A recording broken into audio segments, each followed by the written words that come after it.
Кеш жарық достар, кеш жарық жайдарман сүйер қауым. Баршаңызды ораза айт мерекесімен шын жүректен құттықтаймын.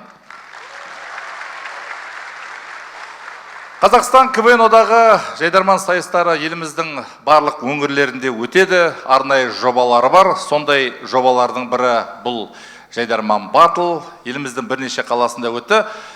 Сол жобалардың бірін арнайы Тараз қаласына әкеліп отырмыз. Бүгін сондай ойынның куәсі боласыздар. Сонымен қатар алдағы келе жатқан Наурыз мерекесі біздің өзіміздің жылымыз құтты болсын, жақсы жаңалығын алып кетсін. Мен Таразға өте сондай жақсы сағынышпен, қуанышпен келіп отырмыз. Ендеше бір қошеметтеп қойсаңыздар.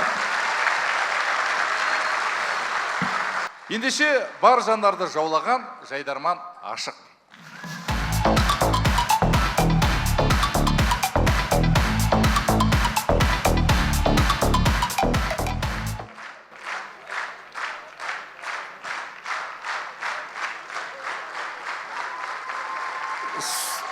Қымбатты достар, соңғы жылдары жайдарманның ұлттық лигасында, жайдарманның суперлигасында, жайдарман топ жобасында Тараздың, яғни Жамбылдың көптеген командалар өнер көрсетуде. Жалпы жаман емес. Енді осы командаларды көршілес жатқан, яғни Шымкент қаласының командаларын өзара тоқайластырып, бүгін бір керемет кеш жасағалы отырмыз. Әлі енді осы ойынды бағалайтын қай команда жеңіске лайық, оны әділ бағасын беретін қазір алқасымен таныс болыңыздар. Командаларды кейінірек таныстырамыз, себебі командалар олардың өзінің кейбір құпиялары бар. Олай болса, бүгінгі сайыста қазір алқасының құрамында бокстан әлем чемпионы Асланбек Шымберген,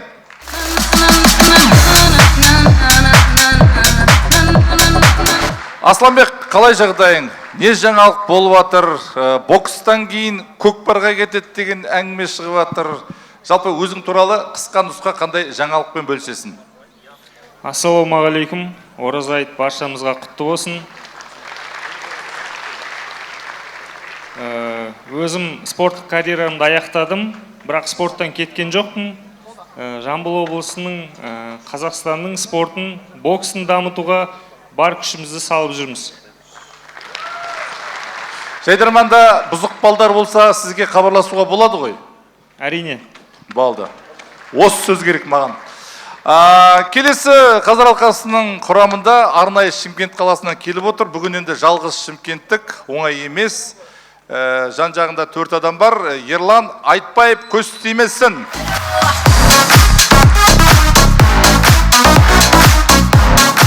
Ерлаш, кинода бір кісі көлігін жөндеуге келіп 10 секундта жоғалып кеткен дейді, бірақ сол кісінің ойыны өте жақсы шығыпты дейді. Ол туралы не айтасыз? Бәрінің көңілінен шықты. Ол ең үлкен гонорар қымбат актер болды. Сондықтан да рахмет Есен аға. Тараз, мереке құтты болсын. Ассалаумағалейкум баршаңызға. Өте керемет, көп рахмет. Келесі қазір алқасының құрамында заң ғылымдарының кандидаты, қазақша КВН-нің ең алғашқы жүргізушісі. Мен үшіншімін, я. Одан кейін ең алғашқы редакторы.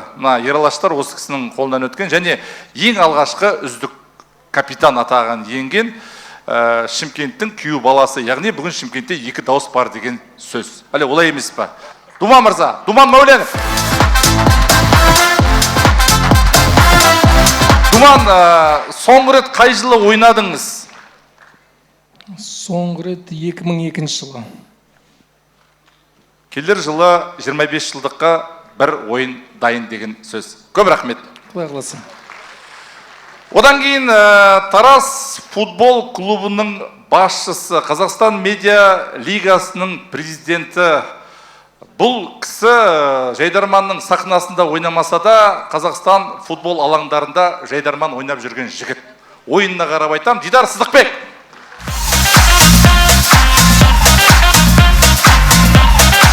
Жалпы Дидар Жайдарман мен Батылда 5 рет кездесіпсіз, 3 рет жеңгенсіз Жайдарманды алаңда, 2 рет жеңілгенсіз. 3-ші жеңіліске дайынсыз ба? Есен аға, маған ең қиын сұрағын қойыпсыз. Қайырлы кеш, құрметті Жайдарман сүйер қауым. Есен аға, біз Жайдарман үшін ұтылып қалуға дайынбыз. Енді жан-жағында балалар отыр. Қазір басқаша қалай сөйлесін. Рахмет. Айтпақшы, биылғы жылы Жайдарман атынан Тараз футбол клубының жоғары лига өтуіне тілектеспіз. Рахмет, я. Және ел күткен, әлем күткен Елдос Қадырханов. Елдос, қалайсың, амансың ба? Елдос, әлемде не жаңалық болып жатыр? Әлем ұйықтап жатыр қазір. Болды. Әлем тыныш болса, Елдоста тыныш, бәрімізде тынышпыз. Солай ғой? Әрине. Ассалаумағалейкум баршаларыңызға, құрметті тараздықтар. Ұлыс оң болсын, ақ мол болсын, әз наурыз құтты болсын. Енді осындай мерекелік көңіл күйде жақсылап тұрып бір қарқылдап күлгіміз кеп тұр. Иснаға. Тез бастайық, Да. Дұрыс. Көп сөз Елдос. Рахмет. Олай болса, ойынға кезек берейік. Республикалық ұлттық лиганың. Мен айқайласпай қой. Мен Нұрболхан емеспін саған. Олай болса, ойынға кезек берейік. Ортада былтырғы жылғы ұлттық лига ойындарының жүлдегері, яғни финалисті. Сонымен қатар биылғы жылы Жайдарман топ жобасының қатысушысы әдеби жігіттер Тараз.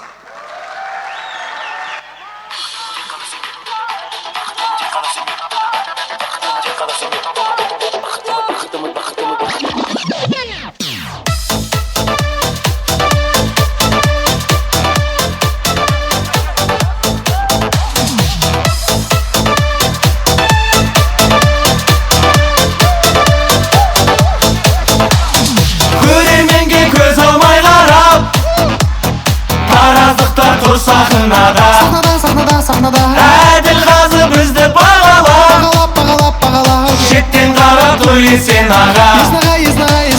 Біздің үйде Жайдарман мерекеге айналған бар жанарды жаулаған Таразында Жайдарман.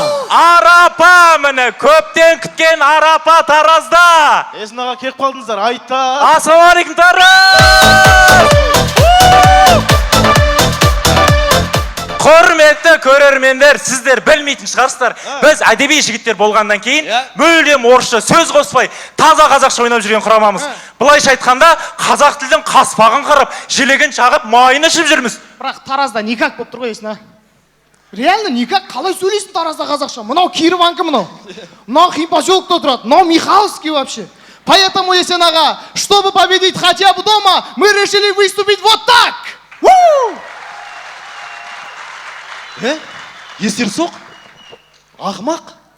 Нәгөй? Темірлан. Темірлан? Міне, қазақ тілді кітаптардың оқылмағанның кесірінен сен сияқты міне ақмақтар шығады міне. Көрдің ба? Ой, кітабың ешкімге қызық емес, оқымайды оны. Маркетинг жоқ қой, тренд емес қой, қалай оқиды оны? Кітапты оны өзін тренд қылайық онда. Кітапты шоколаде шығарайық. Сублимированный кітап шығарайық. Қандай? Сублимированный. Дубайский кітап шығарайық, сырты жасыл болатын. Ол да қызық емес. Халыққа не қызық? Халыққа зиянды заттар қызық, тыйым салынған заттар қызық. Телеграммен сатайық, кітапты жерден қазып алатын істеп қойық онда. Білім идемен құдық қазғанда деген осы ма? мынау жарамайды бірақ жігіттер. Қарсыласымыз шымкенттіктер. Қарсыласты ұту үшін тексерілген тактикамен ойнау керек.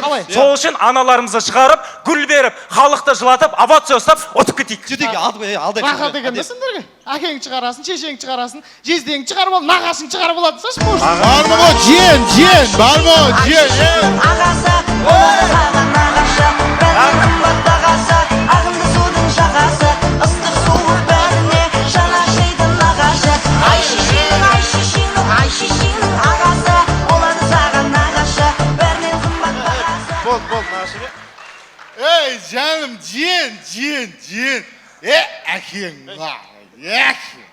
жен, бетіне кел, жен.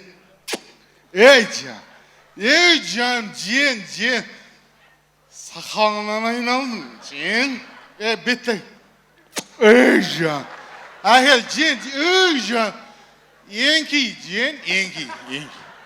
Ей, жан. Ей, жен. Жаным, әкел. Ей, жан. Енді бір помидор болса, Неге аға? аузым тұзға толды просто. Жен! Ей, жан, қалайсыздар, жақсыздар ма бәрі? Ей, күшті ғой. Біздің негіз нағашымсыз ба шынымен аға? Ей, нағаш, сен женсің. Сен жен шар. Жен шар ғой ол, жен шарым ғой мен. Нағашы, сен сахнадан не істеп тұрсың? Есті қылық жасап, біз ондай команда емеспіз, біз мәдениетті командамыз. Біздің командамыздың аты әдеби жігіттер. Болмайды бізге. Әдеби жігіттер? Иә? Сен папаң кім болып істейді? Мен папам бизнесмен. Сен папаң? Депутат мен әкем. Сен? 4 машина салоны бар. Сен? Министр ғой мен папам. Байдың балдары деп қоясыңдар шаттарыңды. Ой, ондай команда бар ғой. Қош, бармай не? Иә, Шымкентте бір команда бар, ана команда емес па? Қабақтай біреу ойнайды. Бір бәле өзбекке ұқсай ма? Сол ғой, иә? Сол ұнамайды маған жігіттер. Қабақтай боп, икемі жоқ па бір, ойнатамай ма? Иә.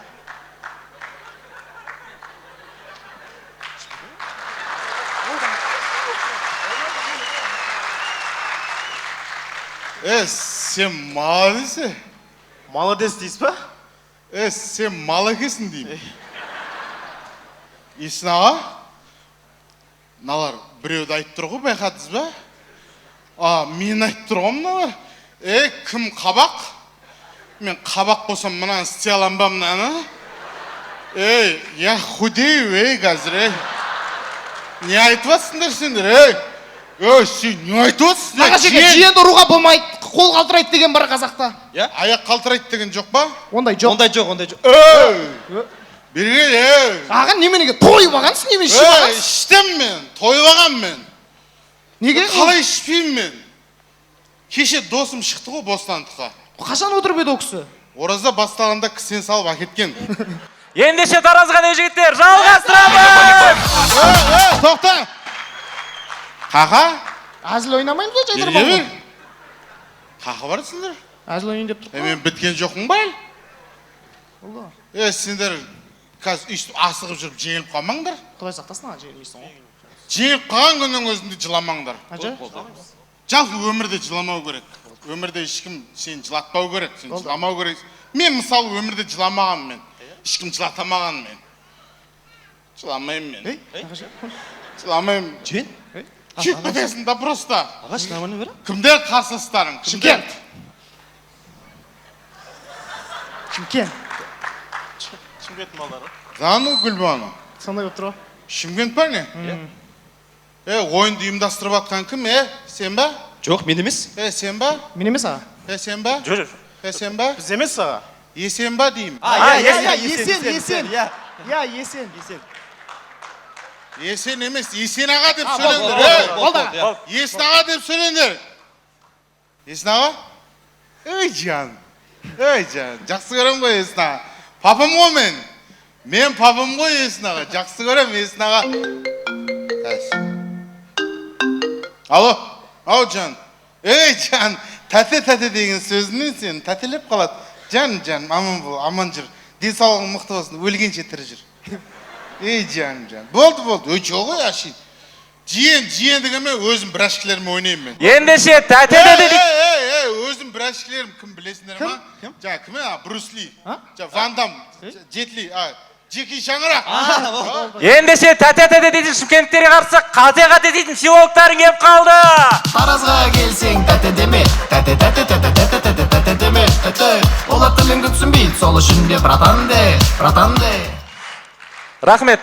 Бастаймыз. 22 наурыз киіз үйдің артында. Қыз өссе елдің көркі, Гүл өссе жердің көркі. өлке біздің ауыл жайна. Сахнада Асылай би ансамблі.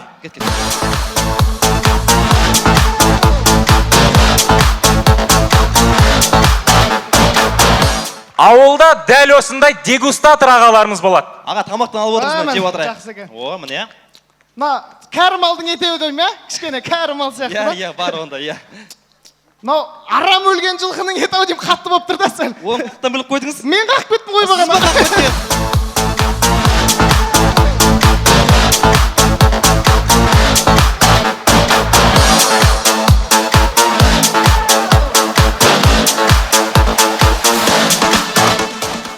Қыз жібек жырында Бекежан Төлегенді атқан болатын. Сонымен көреміз, Бекежанның оғы тимей қалса.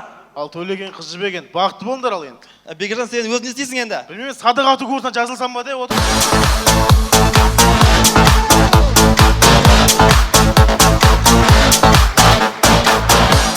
Жалғастырамыз. Чымкентский молда. Жақында сәкесі не болды, айтшы. Құрбандыққа мал шалу керек еді. Өлтіріп жібереміз ғой, тамыр ондайды, өлтіреміз ғой. Үйде кішкентай ана сүндетті керек еді. Гүл қыз жібереміз ғой.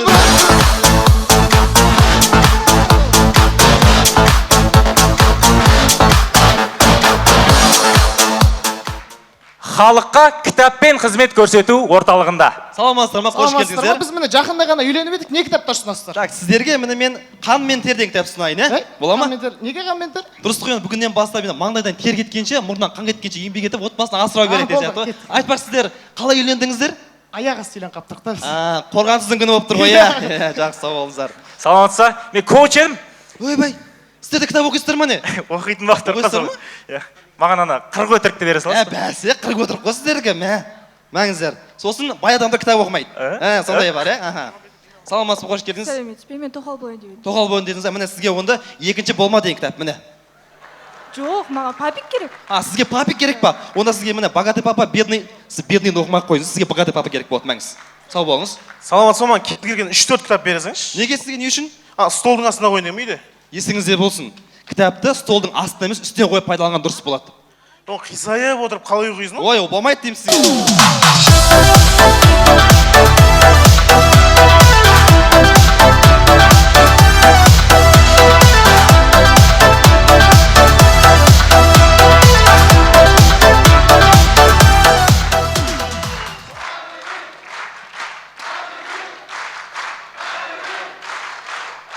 Рахмет достар. Рахмет, құрметті көрермендер. Дәл қазір сахнада біз үшін маңызды екі зат тұр. Біріншісі кітап, екіншісі жайдарман. Құрметті Есін аға, сіз бізге жайдарманды сыйлағаныңыз үшін біз сізге кітап сыйлаймыз. Сериалдарыңызда болған өзінің қара шаңырағында жеке шаңыраққа қарсы әдеби жігіттер. Рахмет, Тараз.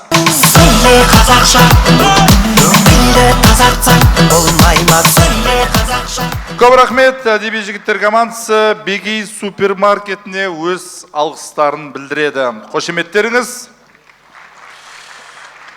Жалғастырамыз. Ортада әдеби жігіттердің қарсыласы Шымкент. Былтырғы жылғы Алматы қаласында өткен республикалық суперлига ойындарының чемпионы Джеки Шаңырақ. Aldadı yana aldadı, küdüm gibi vefa vadasıdan. Aldadı bana nomad aldadı, duydum gibi vefa tavbasıdan.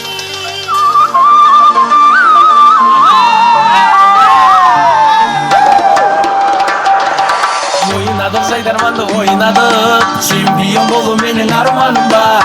Oynadık Jaydarman'da oynadık, Yesin ağamızın arkasında. Jaydarman canım canım Jaydarman, şampiyon bolu benim armanım var. Görürme kolumdu sok görürme, Jeki Şаңырақ алдарында. Қонақжайлықтарыңызды көрсетіп отырыңыздар, мереке құтты болсын.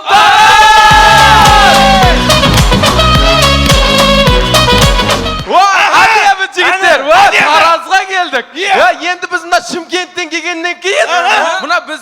жағымпаз. Ойбай, бұлар тәте деп не қып кетеді деп ойлайды. Иә. Сондаймыз. Оны ойламаңыздар, біліп жүріңіздер. Біз таза жағымпазбыз ғой. Димаш, өзіңді көрсететін жерің осы. Жағымпаздан Таразға. Қаяқ ашық сояқтың бәріне кіріп шық. Бір кіріп шық. Ойбай мәке, мен жағымпаздандыру ғылымының докторымын ғой. Ауылда бәрі мен сабын дейді ғой. Кімге жағымпаздану керек? Таразға. Бұл Тараз деген жігіттер қазақ деген сияқты ғой. Бұлай оқсаң да Тараз, бұлай оқсаң да Тараз. Мені басалды. Ел басымыз Нұрсұлтан Әбішұлы Назарбаев не деген? Не деген? Адам өмірде бір-ақ рет сүреді, оны қайда сүру керек деді? Шымкентте. No.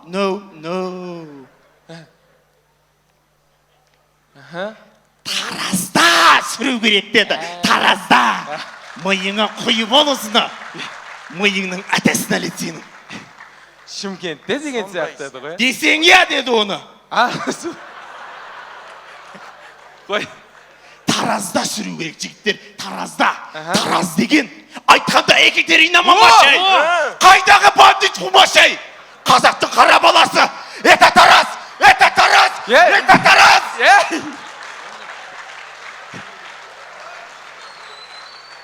Димаш. Тоқта. Ей бере қара бұл қап-қара Тараз. Көшедегі шара-бара бәріріңе шеттет. Бізді шеттетпек. Тараздың салқын сырасын. Ішіп көрдің бе құрдасым. О, Димаш, сен нап? Таразым жасылға ала жайнаған. Көркіңе келбетіңе тоймаған. Димаш, не айтып атсың сен? О, менің Таразым. Өзіңде өсіп өніп көгердім. Мынау артық Димаш сен. Тараздың балдар емес. Тараздың балдар емес. Басқа қаланың балдары. Тәшкі сөйлейді базарларда. Мынау Залтанға кіріп апты ғой же. Бөлме аралады ғой, мынау. Болды Димаш. Бойында Тараздың. Өзіңмен таныстым. Қане бәріміз бірге? Жайнаған көрдей қорбым сен. Таразда тудым мен. Таразым, туған жерім, кіндік қаным туған Тараз. Тоқташы, Димаш. Туған жерім Тараз нес? Жігіттер, мен сендерге айтам деп есімнен шығып кетті ғой.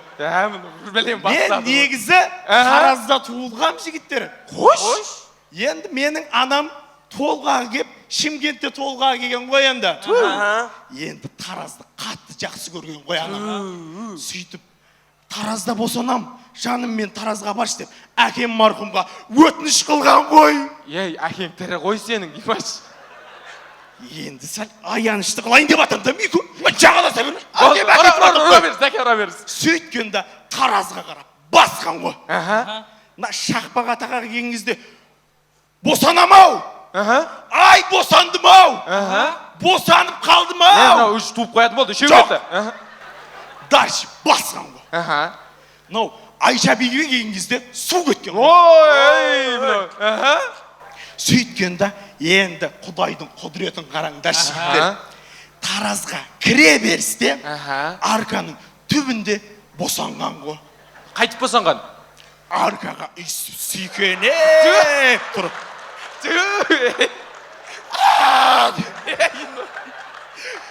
Бақ еткізген ғой.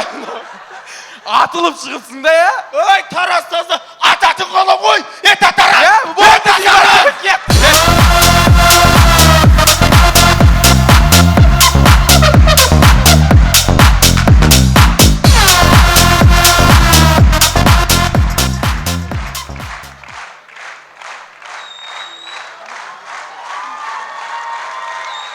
Рахмет достар.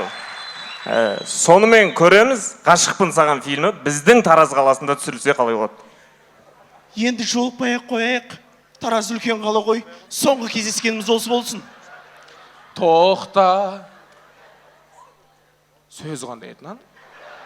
Жоқ, не ғой? Кездеспей-ақ қояйық бұғанда ше. Бұл Тараз шілей үлкен қала емес, білесің ғой өзіңде. Кім айтып жүрсі оны? Бірінен келісіп алайық, онда кездеспейтін болсақ. Сен март жаққа барма. Қайға барам мен? Білмеймін өзің тауып алса, мен основной жұмысым сояқта мартта ғой. Онда мартты 2-ге бөліп алайық. Парковкасы маған, Уайкеки саған. Онда донерна абая маған, родной бургер саған. Онда Баханди маған, Фло саған. Мақыл, бүкіл март саған. Онда мен саған.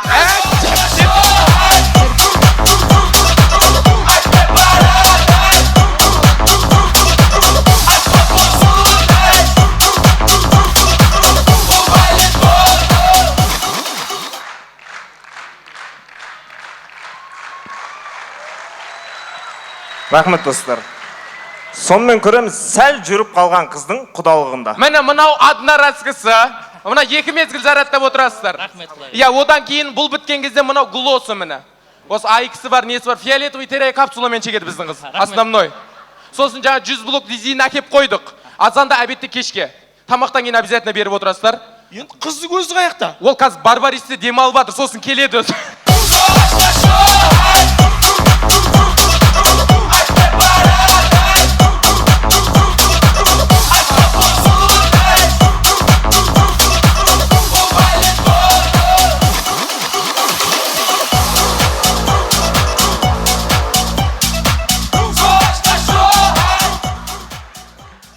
Жалпы әлемде махаббаттың түрі көп.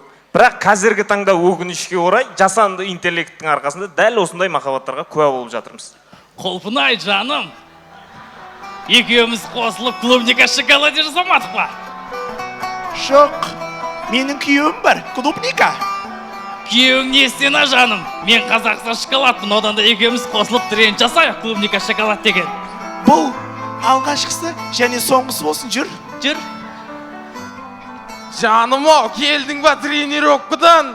Өзің итаги арықсың ғой, барма что тренировкаға, жаным. Жарайды жаным, енді бармаймын. Болды, бар үйде болыңдаршы. Жаным, менің аяғым ауыр, сен әке боласың. Ура, жаным, мен енді сені өзім күтем. Сені ешқашан стресске түсірмей 40 күн сорпа дайындап берем, жаным ау. Ойбай ау, менің толғағып келе жатыр. Болса да. Дәрігер! Мынау не болатын болды, дәрігер. Дәрігер, менің әйелім жағдайы қалай? Құлпынай мырза, сіздің әйеліңіздің жағдайы жақсы. Әйеліңіз босанды. Вау, мен әке болдым, сәбиімді көрсем бола ма? Әрине болады. Қайда менің әйелім? Ойбай, Құдай ау, мына қарамет қылдың ғой жұртқа. Не туғасың? Клубника шоколаде ма, немене бәле мынау? Жаным, мені кешірші, мен барлығы түсіндірем. Түсінбеймін мен, ажырасамыз болды, немене бәле? Артыңнан келген шипанерлерің жинап құры үйге. Жаным, бірақ сен қуансаң болады. Неге? Мен біреу емес, 3 босандым. Алақай, мен әке болдым. Сен немене бәле қығасың? Жеміс жидектерді қойып, чаққанға өткесін ба, Құдай ау! Немене бәле мына жаным, мен қай бетіммен қарайым жұртқа, құры! Енді жаным, ақша жоқ боп, 3 жерде жұмыс жасаған жоқ ба? Істеме, бітті ғой, мертвый сезон, нағып үйтіп атсың. Дәрігер, енді мен әйелім жағдай не болады? Енді не болатынын білмейін, бірақ жалғасы бар.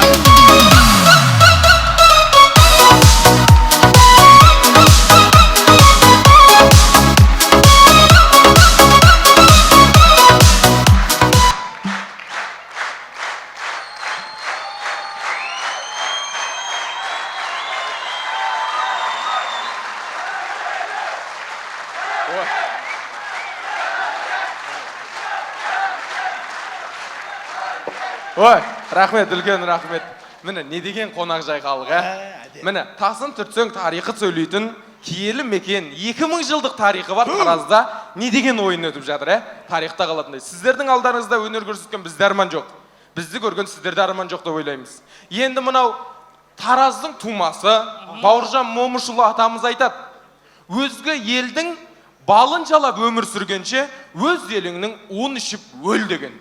Кімдерге айтқан оны? Ұлан сияқты біреулерге айтқанда енді. Рахмет, сіздердің алдарыңызда өнер көрсеткен.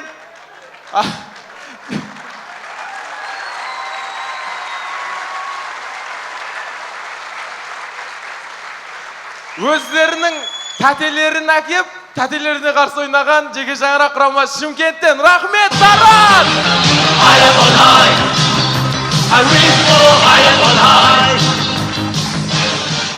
Көп рахмет. Жеке шаңырақ командасы Global Project Construction компаниясының басшысы Атабаев Марат Назарбекұлына өз алғыстарын білдіреді.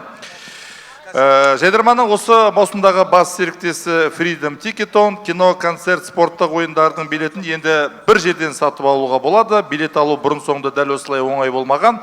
Freedom Ticketon билет сататын сервис емес, бұл сізге жарқын әсер сыйлайтын афиша. Алғашқы жұпты ортаға шақырамын. Әдеби жігіттер және Жеки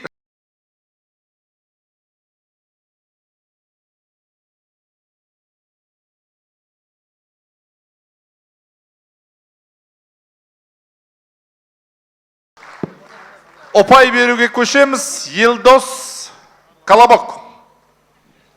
Маған екеуі де өтті. Енді Жайдарман ойнаған адам ретінде айтатын болса, бастау ең қиыны ғой негізі. Бірақ екі жақта өтті. Жиен деген шутка жақсы кетті әдеби жігіттерді. Жеке шаңырақта енді клубника в шоколаде мощный болды. Соңындағы сөзі вообще удар болды. Сол үшін даусымды Жеке шаңырақ. Көп рахмет. Дидар. Менің ойымша осы жұпта жеңетін команда белгілі болған сияқты, бірақ жігіттерге қолдау болсын деп әдеби жігіттер. Бірде бір. Думан Мәуленов. Қайырлы кеш, мен бағана амандаспадым ғой. Кешірім сұрайым, жігіттердің бәрі амандасқан кезде. Екі командаға әлбетте алғашқы болып шығу қиын екенін бәріміз бұрынғы тәжірибелі КВН-ші ретінде білеміз, түсінеміз. Менің ойымша екі команданы да тең дәрежеде ойын өнер көрсетті, бірақ арасынан бір команданы біз міндетті түрде таңдауымыз керек. Кейде КВН-де, Жайдарманда бір әзілге бола командаға бүйрегін бұрып тұрады. Мынау екінші болма, әдеби кітаптарға байланысты әзіл қатты ұнады. Сондықтан мен өз даусымды әдеби жігіттерге беремін. 2-1. Ералаш. Дәкең дұрыс айтады, негізі бір әзілге бола бір команданың бағы шауып кетеді. Әдеби жігіттердің екінші болма деген әзілімен және де кітапты заманауи сату, жерге тығып телеграм арқылы сату деген әзілдеріңіз қатты ұнап отқан, бірақ әдеби жігіттер деп отырым, Жеки Чанның, бұлай жеке шаңырақтың Бауыржан Момышұлының сөзі өтіп кетті. Бәрі өтіп жатыр бүгін, сондықтан Шымкент. Ал! Асланбек, мұндай жағдайда талай басыңнан өткіздің. Кезінде Жапон боксшысын алып берген кездері болды. Сен өзің 3-ші раундта бір жігітті орнына қойып барып жұлып алдың. Ал, кім? Өте қиын таңдау болып тұр. Біліп тұрым. Әдейі қойдық, ал. Бірақ шындық бәрінен жоғары. Кеттік. Енді қазір мен Шымкентке берсем, туған жерім Тараз ренжитін шақты. Жоқ, ренжімейді. Сол себепті әдеби жігіттер. Ал, бата. Есеп 3-2 әдеби жігіттер. Рахмет. Көп рахмет, жігіттер. Жалғастырамыз. Екінші жұпқа кезек береміз. Шымкент қаласы Мадемуазель. Қошемет.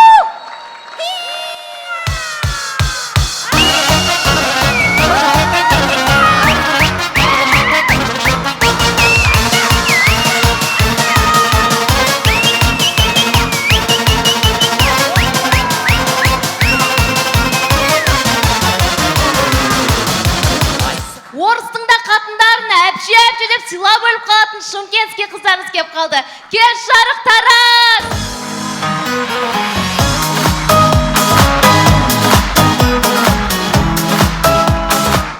Қыздар! Сенің ың қатты екен. 2000 жылдық тарихы бар Таразға келдік. Бүгін ойында намысты қолдан бермей, Таразды жеңіп тастайық. Ол үшін Тараздікі болу керек қой. Или болмаса бір Тараздың жігітіне тиіп алып, бір күнде 10 бала шағалы болып туып отыру керек. Мұшықсың ба сен? Мен сол Тараздың жігітіне тұрмысқа шығу үшін ернімді сірттім, мордыма ринопластика, көзіме блефорас еттім. Ол қалай бұлай? Сен бұрын болмағансың ба? Бір шашылып жиналыпсың да, Кім алмақшы сені? Қанша сен қалмауың? 10 миллион. 10 миллион? Сен 10 миллионға тартпайсың ғой, Сен білем ғой состояниеңді. Тем более майды көп жейсің ғой сен. Бері қара бұл қап-қара Шымкент көшедегі шара бара бәрі бүчеттет бізді шеттеттет конфетті шеттеттет. Қыздар бәрін қойындаршы, бүгін бір мақтанғым кеп тұршы. Менің жігітім негізі бай қойшы, қымбат ресторандарға шақырады. Жақында мені Дубайға шақырды. Жұрттың парасына қызығасың. Біздікілер ғой, өткенде бір Тараздың жігітімен кездесіп жолығып қалып қайқа шақырды. Адамгершілікке шақырады, имамға шақырады. Кесенеге шақырып бәле болды ғой. Мөлдір, сен жігітің бар ма не? Жоқ. Онда саған өзіңнің әкең сияқты жігіт бұйырсын? Ойбай, зачем маған 67-ші жылғы мужик? Тем более аузында алтын тісі бар. Бері қара бұл қап-қара Шымкент көшедегі шара бара бәрі бүчеттет бізді шеттеттет конфетті шеттеттет. Қыздар, сағынан сыртындағы Тараздың қыздарын көрдіңдер ма? Жаман, әдемі ғой, ухожный, шаштар ұзын. Ол престиждің балдары ғой. Өля. Ятпа қатшы. Айтпашы, негізі біз жаман ұяты бар қыздарымыз ғой, негізі жаман ұят. Негізі біз әке-шешеміз ят деп тәрбиелеген ғой, Ят дегені соғанша клубта туған ағанды көріп қалам да, ұялғанымнан басқа клубқа қаш кетем ғой. Менде де оған подружкамның үйіне барасам, шешесі ұры келатыр деп, ананы тығып, мынаны тығып, сонда да бір нәрсе іліп алып кетішем ғой. Айдана? Оны қоя беріңдерші, жігітімнің атасы қайтыс болған кезде өтірік поддержка беріп жылаушы едім ғой мен. Көрім. Сен өз атаң қайтыс болғанда үйтіп жыламай бен ғой, білесің ба? Бедірейіп отырдың ғой, кім қанша әкелтіп. Нұрхан қайтып кіргізіп жүрсені? Нұрхан деген кім? Әкесі ғой, шешең анау. Техничка. Адал маңдай термен жұмыс істейді. Әкең качагыр. Білдей бір мекемен жылтып отыр. Жігітің болса анау 14 айдайды. Айдана, сонда сен намысыңа жігітің 14 айдайтыны ғана тиіп тұр ма? Бәлі! Бері қара бұл қап-қара Шымкент көшедегі шара бара бәрі бүчеттет бізді шеттеттет конфетті шеттеттет. Қыздар, негізі біздің айтып атқан әңгімеміз мүлдем болмайды. Қарандаршы, мысалы, жюрилар біз ұнатпай қалсайшы, мысалы, жюрида Ералаш ағамыз отыр. Қазір мысалы, Ералаш аға біздің ойынымыз туралы не дейсіз? Бірдеңе деп көрсінші ол кісі? Қуасың ба? Ренжіп қалады ғой қазір. Гүлбер жерікті онда. Сен гүлмен вообще ренжітін деп тұрсың ғой. Мысалы, қарандар, Думан ағамыз отыр, білесіңдер ма? Думан аға біздің Шымкенттің қызын алған. Жезде нужен безде, особенно бал керек кезде. Чотам жезде қыздар жақты мұ? Бері қара бұл қап-қара Шымкент көшедегі шара бара бәрі бүчеттет бізді шеттеттет конфетті шеттеттет. Қыздар, осы айтайыншы дегенем, Тараз туралы ешкім ән шығармапты ғой. Мысалы, Шымкент, Алматы, Қызылорда туралы ән бар да, мына Таразға ешкім ән жазбапты ғой. Онда біз жазайық та Таразға. Олай болса, бұл ән барша тараздықтарға ұнатқан Тараз красавчик екен, қолымыз көтеріп отырайық. Онша местер көтермеңдер, ят болып қалмасын. Тек айфонды барлап түсірсін. Мына оңбайды. Мұрат жоқ, бізгесін соқпайды. Досым, Тараздан оңдама. Біздің Тараз деген бөлек қой. Әрбет айтсам, бірдеңе де бірдеңе. Әкім айтшы, бірдеңе де бірдеңе. Таразға, бірдеңе де бірдеңе. Вот почему не горит фонарит. Каждый второй сушит сухари. Ты же настрой, дети, ё! Ой, Айдана! Сенің қызың бәйгейт, менің қызым ән өткені, менің қызым білет кім. қыздар негізі ән айтпай ақ қою керек еді. Ешкім айтпай ақ қойсыншы таразға. Сол кеше айттым ше, айтпай ақ қойыңдаршы деп. Шықпағанда дұрыс болды ғой. Алдарыңызда өнер көрсеткен, таразбен жарысу үшін емес, Шымкенттің намысын қолдап келген мадемуазель Шымкент. Ойнада күлерге моралының барында, бағала барыңның нарыңды жасық шағында, ергелеші тағы да. Ой, бәрекелді, көп рахмет. Мадемуазель Шымкент, мадемуазель Каманс, Мұхтар Әуезов атындағы Оңтүстік Қазақстан университетінің ректоры Ахмет Заки Дархан Жұмаханұлына өз алғыстарын білдіреді. Ал мадемуазельдің қарсыласы кезінде Номад лигасында бірге ойнаған, қазіргі таңда республикалық жоғары лига ойындарының қатысушысы Ою Тарас.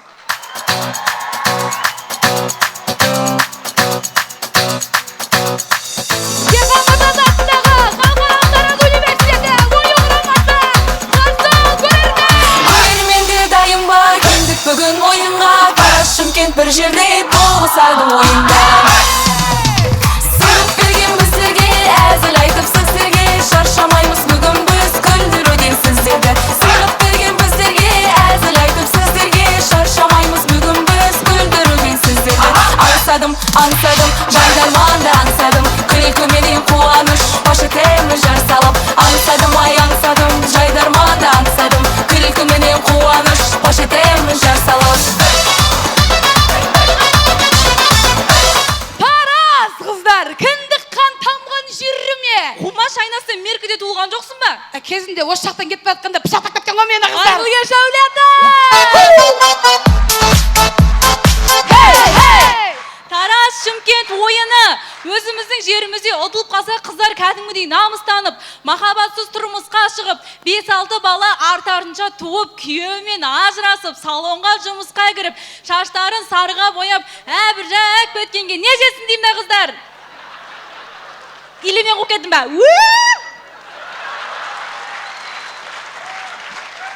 Сорлығым ба? Сен бүгінгі ойында бүйтіп қиналатын болсаң ойнамақ қой деймін саған. Дұрыс айтады қымбат. Әркімнің басына әртүрлі тағдыр жазылады ғой. Қыздар Тарас Шымкент ойыны қандай өрмеңдер айтып алайық. Бүгін шымкенттіктерге қарсы өнер көрсетеміз қыздар. Шымкенттіктер әзілдің отанынан келген ғой. Мынау қазылар алқасына тәте әпше деп іші бауырына кіріп кетеді ғой. Шет-шетінен өнерлі ғой аналар, не қыздар? Өнер бар ғой қыздар бізде де. Қойш. Реп оқиғам ғой, мен қарасаңдаршы. Окей. Мен жеңем деп ойлама қарағым. Ешқы шаңында тамысымен қанымын жабысты барығым. Реп торбақ жазымын. Мәнтер оғы жу. Қалғанды ыстық. Шап шалзым. Қымбат.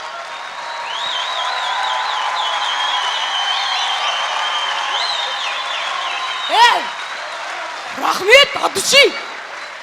Қымбат! Сен жүді оп қағасың ба? Өнер деген бұндай болмайды ғой!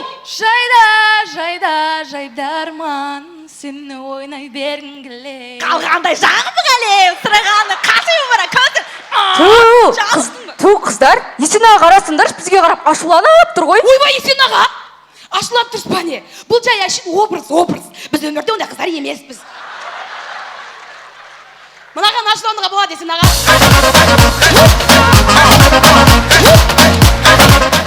Қыздар, бүгінгі ойында өзекті мәселелерді айтайық та. Қазіргі таңда қыздар жігіттерін ұрса, 2 жылға бас бостандығынан айырылатын бопты ғой. Қой. Жігіттерді ұрсақ, 2 жылға сотталамыз сонда? Мына олар үшін 2 жылма сонда, Айнас. Жының ұстап тұратты. Дейсің, 2 жылма? Қалай 2 жылы? Нервін қосып тұратты. Басына сал қосын, 2 жылма сонда қыздар? 2 жыл емес қой қыздар бұл, 7 жыл ой мынау. Aman, el aman, елді сүйген ер аман. Анада жоқ мұңайған, балада жоқ.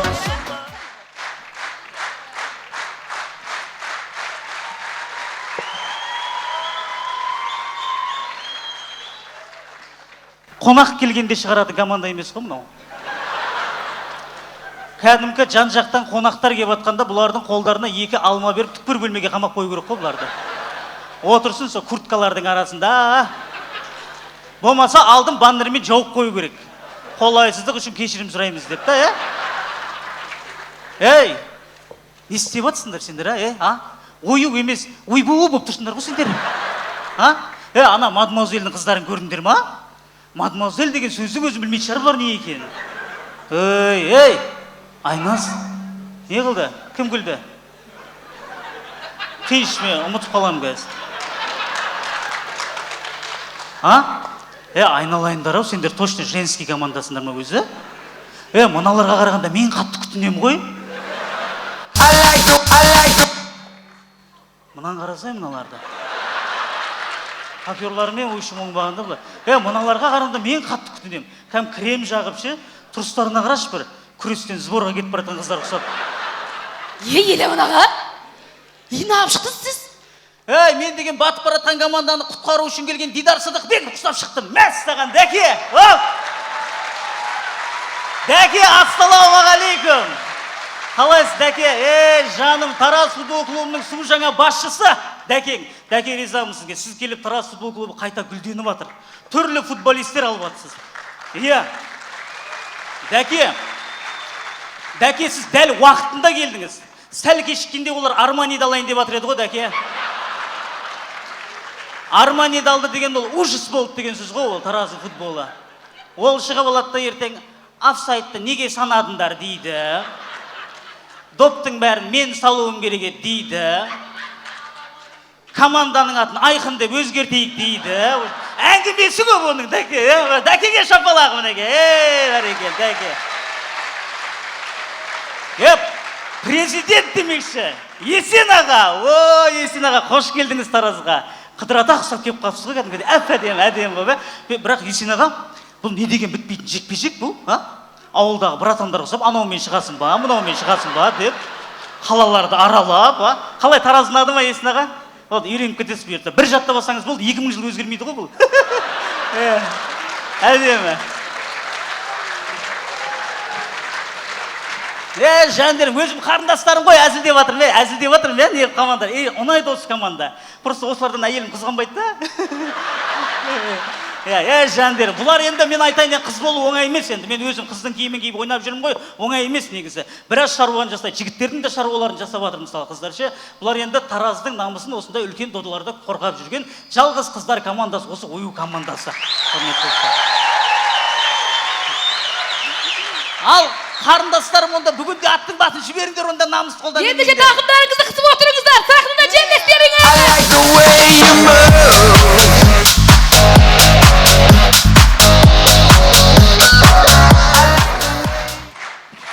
Рахмет.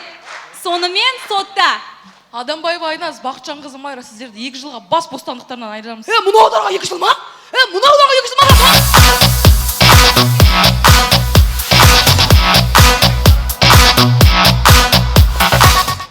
Мамаларымыз бала кезімізде кастинг жасаған шығар. Қан Айшантай, сұлы баш, сұлы.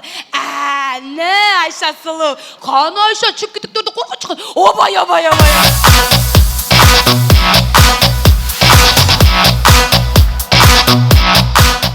Барлығымыз білетіндей Тараз өте кішкентай қала, сонымен Тараздағы турагентство. Мінекей Айша бибі кесенесі, мінекей Қарахан баба кесенесі, мінекі март, апрель, май. Нақ келдіңіздер, Таразда іштеке шақырға барасыз.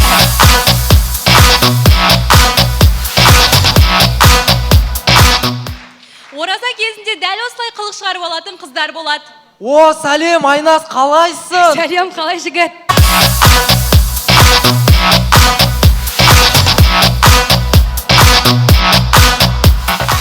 Вечерде внимание жетпейтін қыздарды бірден байқаймыз.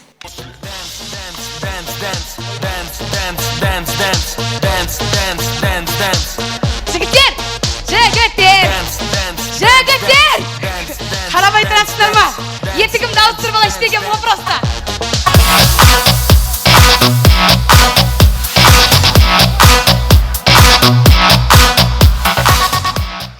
Тойда дәл осылай тілек айтатын қыздарды жиі кездестіреміз. Алдына құда-құдағилар, бүгін күні Тараз бен Шымкенттің арасында құрып отқан алтын кепірлеріңіз құтты болсын. Жаңа Майра мен Тима үйленеді деген кезде, алыстан ат тілетіп келген жан дегенде жалғыз құрбысы мен боламын ше. Жаңа естіп қалдым. Майра, саған повезло. Тимада жігіт жолықтырғаныңа деп. керісінше Тима, тебе повезло Майрадай қыз жолықтырғаныңа. Ал енді не дейміз, бақытты болыңдар. Жабайламаңдаршы, не білесіңдер? Ал жаным құрбым, саған біздің атымыздан ән шашу.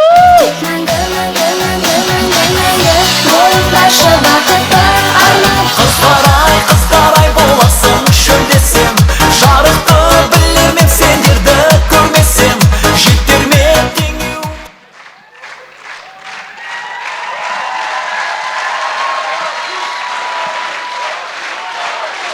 Рахмет. Рахмет, құрмет достар. Құрмет достар. Айнас Тоқташ, бүгінгі қарсылас командамыз қыздар командасы ғой. Егер біз жеңіп кетіп жатсақ, олар өкпелеп қалмай ма? Өкпелесе өкпесі түспасын. Айнас, одан кейін жылап қалады ғой мыналар. Жыламаса көз ақсын маған алды. Айнас, одан кейін ренжіп қалады ғой мынада да кейін. Ренжіп қалса радиатор. Айнас. Қыздар, қатырасыңдар. Кім оларды ренжітіп жүр? Айтыңдаршы. Кім шақырыңдаршы? Біз сияқты Тараздың қыздар олар күтіп алғанда кім ренжітеді оларды, қыздар? Сіздердің алдарыңызда Тараздың кез келген жерінен табылатын ою. Рахмет, Тараз. Не оған рахмет, Тараз деп ат души, Тараз. Летели биты кулаки, летели пули, мы родились в Джамбуле, мы родились в Джамбуле, выживали, даже если у соперника больше дури, мы родились. Көп рахмет. Ою командасы Шерхан Мұртаза атындағы Халықаралық Тараз университетінің ректоры Сарыбеков Махметқали Нұрғалиұлына өз алғыстарын білдіреді. Қымбатты достар, бүгінгі жобамызға қолдау көрсеткен үшін Шерхан Мұртаза атындағы Халықаралық Тараз университетінің құрылтайшысы, Қазақстан Республикасының парламент мәжілісінің депутаты Саурықов Ерболат Байзақұлына алғыс білдіреміз. Шерхан университеті уақытпен үндес университет, Шерхан университеті заманауи білім кепілі. Командалар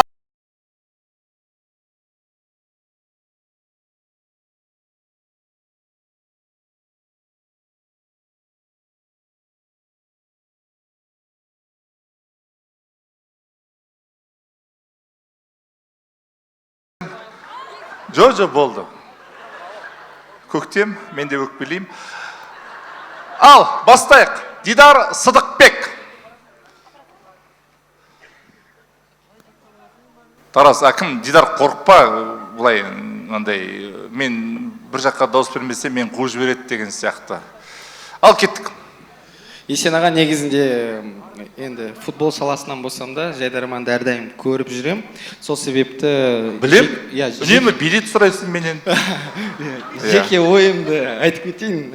Негізінде бірінші ойын болған кезде мен жігіттерді қолдап, енді басқа адамдар алып кетеді деп ойладым, бірақ та әділетсіз болып қалған сияқты бірінші ойында негізінде. Бірақ екінші ойында өзімді плюс қойып отырдым әр әзілдеріне. Міне КВН-де біреу егерде мені разбираться етпейді десе де, бірақ әділетті түрде ою командасына дауыс берем. Рахмет. Бірден ою. Елдос. Маған екі командада ұнады. Үшінші команда жоқ әзірге. Мадемуазель, жоқ, сол екеуде ұнады деген ғой. Мадемуазель командасында енді бағанағы сынды қабылдадық. Тараз туралы бір мощный ән керек болып тұр бізге негізі, хит болатын. Негізі бар әндер, бірақ хит болатын бұйыртса шығарамыз, уәде береміз. Ою енді жандарым топқо, Еламанның выходы, Айнас, сосын энергиясы таусылмайтын ходячий дизи болып жүрген қымбат, вообще молодцы. Мощный энергия бердіңіздер, күлдірдіңіздер. Мен опайсанын оюға берем. 2-0. Асланбек. Асланбек, ойымдама. Мен Тараздан қуып жібереді деп ойлама. Кеттік ал. Маған бірінші команда ұнады, Мадемуазель. Міне, дипломат. Есеп 2-1. Ал, кімге бересің? Ал, Думан. Интрига болу керек шынымен. Біз енді Тараздан ешкім қоймас.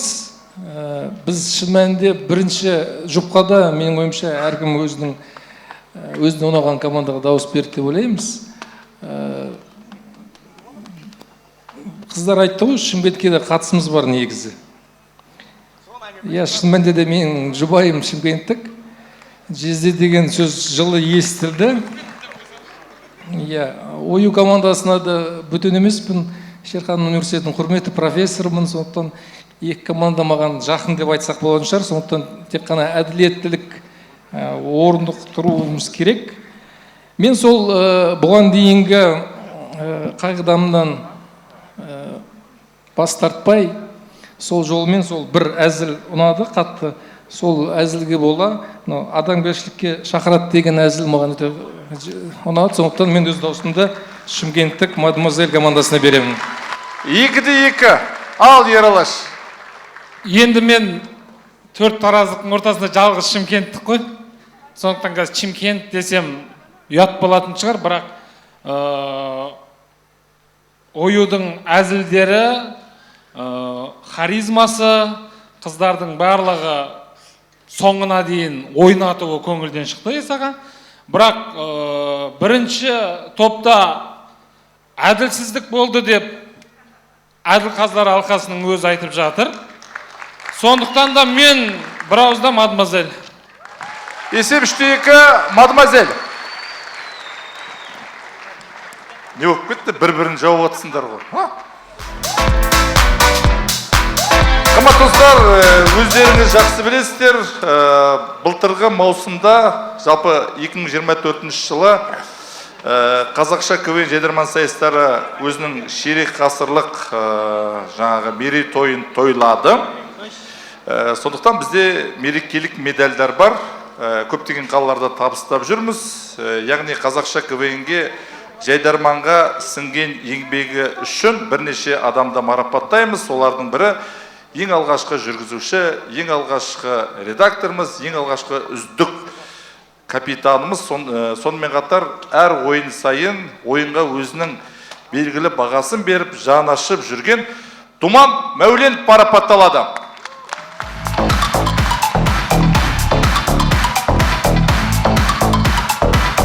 Қошеметтеріңіз.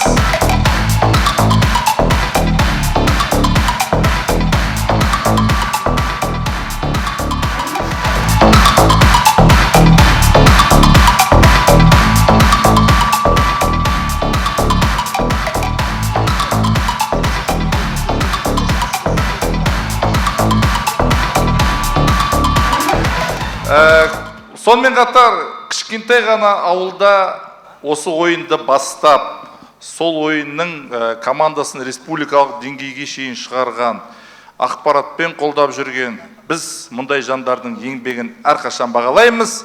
Мерекелік медальмен Айжан Әуелбекова марапатталады.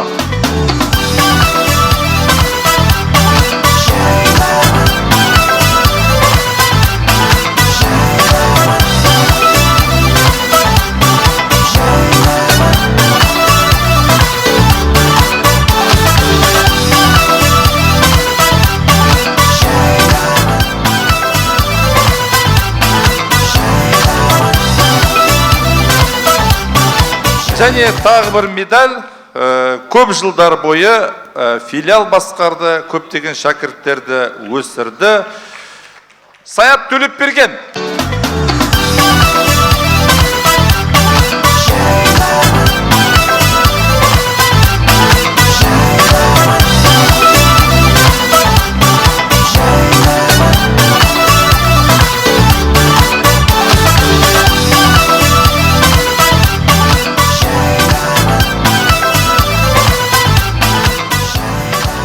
Көп рахмет, жалғастырамыз. Үшінші жұп, есеп 1-1. Көптеген республикалық лигаларда ойнады. Тараз, Престиж.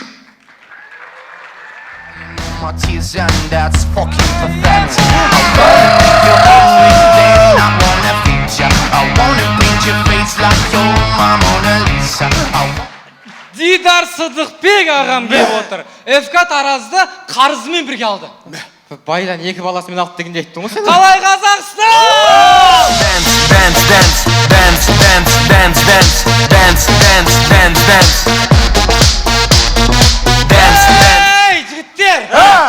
жаман Дидар ағам ФК Таразға келіп жайнатып жатыр.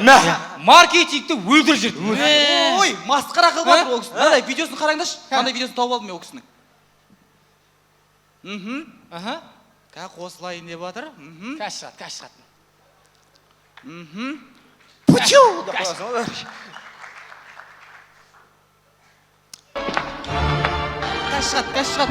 шығайын деп жатыр. Кім оны ой, кім? Әлішіде түсілей ма? Мен нани шығама деп қарап тұрсам.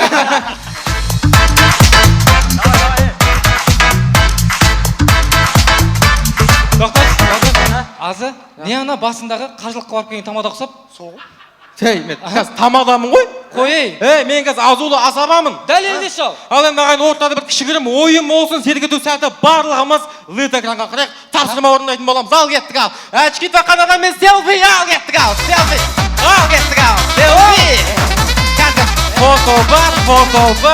фотоларым бар. Ай, пауырым кешік бар. Кеш болым бар. Сыйлықтар жақын аласың, ал енді келесі қиын болсын ал, ал кеттік ал. Тамадан мен селфи. Сабағымдар, сабағым. Жақсы болдың, бара бер. Енді финал. Битва взглядов. Ал дайындаламыз. 1, 2, 3. Тоқташ, өшірш. Не істеп атсың аза? Батыл ойнап атыр. Жігіттер кәм жұлдыздар шақырып, ағаларын шақырып. Бізде жоқ па аға? Аға шақырып қойдың ғой мен. Кән? Өнерлейтін өлкедегі әкем, туған, ағам, Әбжапар, Әлқожа. Ассалаумағалейкум ардақты ағайын, қымбатты тойшыл қауым. Жастардың бақытын көріп, қызықшылық той-думанын көріп жүре беріңіздер. Осы тойға арнайы деп шығып тұрса, ортада olsun, би болсын, жалғастырамыз. Шик, запах чиванши, ночь, в цветах, так, любовь и нас. Алғашқы әзіл, оразадан кейін өзінің егесіне келіп тұрған нәпсі. Молда өзі, сәресін дұғасын жаттау аған өзі, болдың ба? Кеттік енді. Мен атаға барып кәлен жейген жүсі.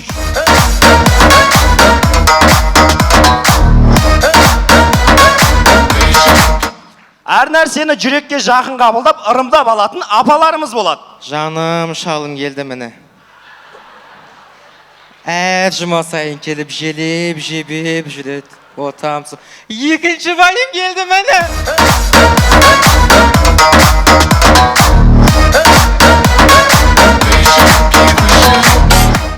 Тойларда мамалардың көзінше ішетін 40 жастағы 86 жылғы ағаларымыз болады. Жөн, ағаш едімді. Амандасып жүрсен, мен амандасам осы келем. Азамат балам, жүр қайтайық енді. Нормаль, мама, қайта берсеңіз, нормаль, мама. Машина отырамыз, апатты өттіңіз. Нормаль, мама, нормаль. Мама емес. Мама сөйті ғой, мама. Азамат, әкең шақырып жатыр. Нормаль, мама, қайта берсеңіз, нормаль. Досыға апатты өт, бара беріңіз, нормаль. Нормаль, мама. Айтам ғой. Ағашы деймін. Жан, қайтайық болды. Мама шық айтамыз деп жатыр, бөле жақсы ал.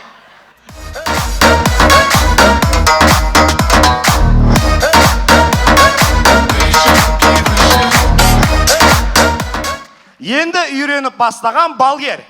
Так, 10 деген сенің өмірлік саның. Осы кездерде бақытты кездерің болады. Дамы, 10 дамыны басамайды, 10 старший үйіткен, түсіндің бе? Одан кейін мынау тозбен жүре алмайсың әлі. Қарға әлі ойнаған жоқ, екімен белкі қоп үшін білетін шығарсың.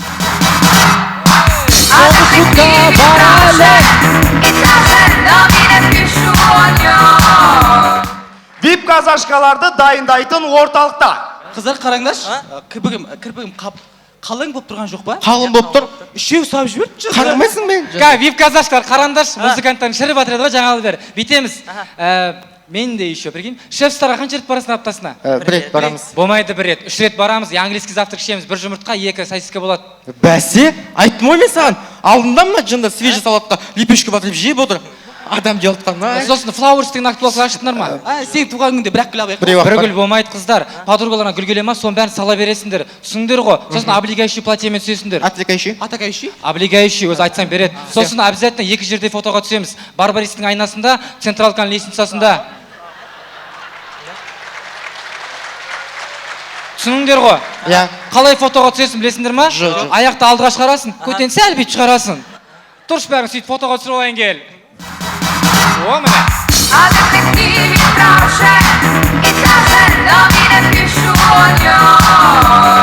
Я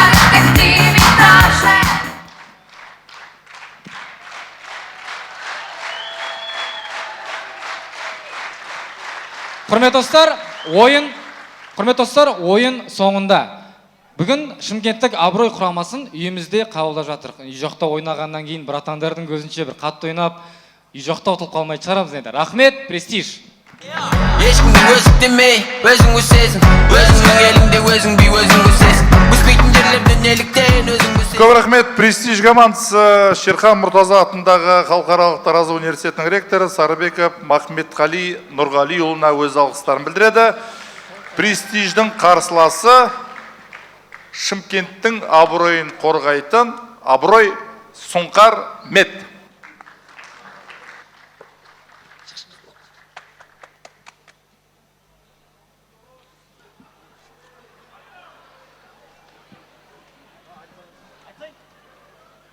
Кто ми? Скажи парням, кто ми? Ми, чемкентский, детка! Офигеть! Let's go! Ассалаумағалейкум, Тараз! Мереке құтты болсын! Улап-шулап отырыңыздар! Көршілеріңіз сахнада!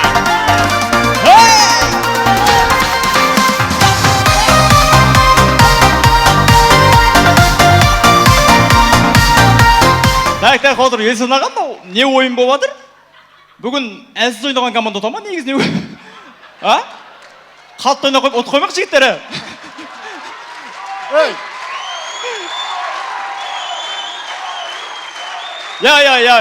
Ой ұтты, малыз. Қойыңызшы, ойынымызды ойнайықшы. Жеке шаңырақ тұтты бірақ. Ойынымызды ойнайықшы өзіміз. Ойынымыз қотырмен, мен намыстам тұрым кәдімгідей. Мынау жаңа ғана Тараздың командасы бар ғой, сіздердің команда престиж. Сол не айтып жүрген білесіздер ма сіздер жайлы? Не айтып жүр? Қараңдар мынау. Қара. Ассалаумағалейкум, мегаполис тұрғындары. Тараз қаласы қалаға мұқтаж. 2000 жылдық тарихы бар Тараздың жан айқойы міне осы. Біз болып, сіз болып Таразға жаңа қала сыйлайық. Жаңа қала сыйлайық. Жаңа қала сыйлайық.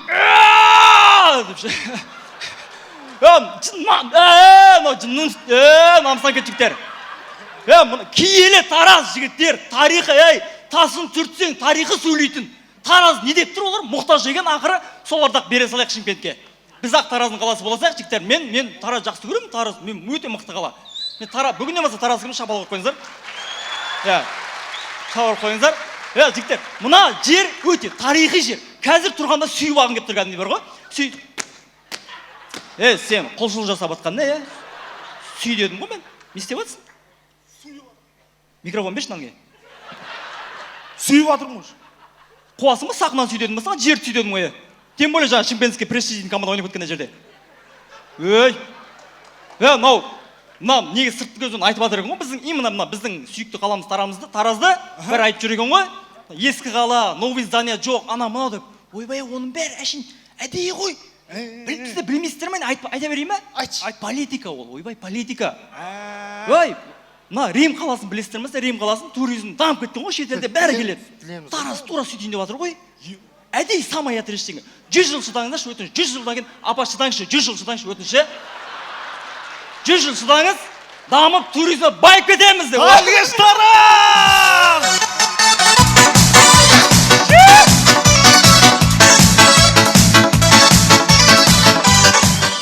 Атыл қамайық жігіттер, нормально бәрі.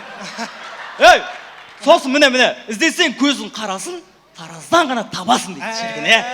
Міне, қай жерге бір, қай қалада, Астанада, Алматыға бір қызбен танысасың ғой бұлай. Қаяқтансың десем, төбе Тараздікі болып шығады ғой. Не деген әдемі дешсіз қыздар. Сәшін, не бойы қызға қараш мысал, ана қызға қараш, Тайсын, қараш. Ана қызға. Қайсысы ана аяғына ақ кроссовка киіп алыңыз ба? Қарасай сәл, дұрыс. Қарасай, қараш. Аяқ жағы сәл қисықтау қыз ба анау? Қараш, дұрыс. Қарасай, сәл. Көрсетіп тұрмын, түзу көрсетіп тұрмын ғой. Мен үйекке киіп алыңыз ба анау? Сен бүйтіп полный қараш, басына тік қарасай, басына бұтын түгелдеп отырсың оны. Тік қарасай мені. Елдос аға, ассалаумағалейкум, қалайсыз, амансыз ба? Жақсы. Бүйтіп әзілдеме, сосын Тайсын, онда импровизация керек емес. Сен бүйтесің енді. Артын бүйтіп жабамыз. Жаңа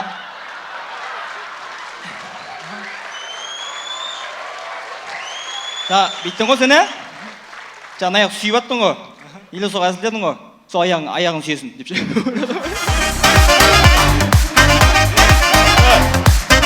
Мынау жаңа Шымкенттің балдары бар ғой, бізден Тараздікіміз ғой. Жаман пысық екен олар. Бизнесмен екен. Мен де бір Таразда кеше көп болды жүргеніме, 25 жылдай болып қалды. Бизнес ашам. Бүгіннен бастап жігіттер барсет сатамыз. Өте ме ол? Сұмдық өтетін аяқта, білесіңдер ме? Ой, ішіне tasbih саламыз, зарядчик саламыз, влажный салфет саламыз, бокс қып сатамыз ғой кәмсе. Байып қаламыз, шейх байып қаламыз. Қой бауырым. Әдем.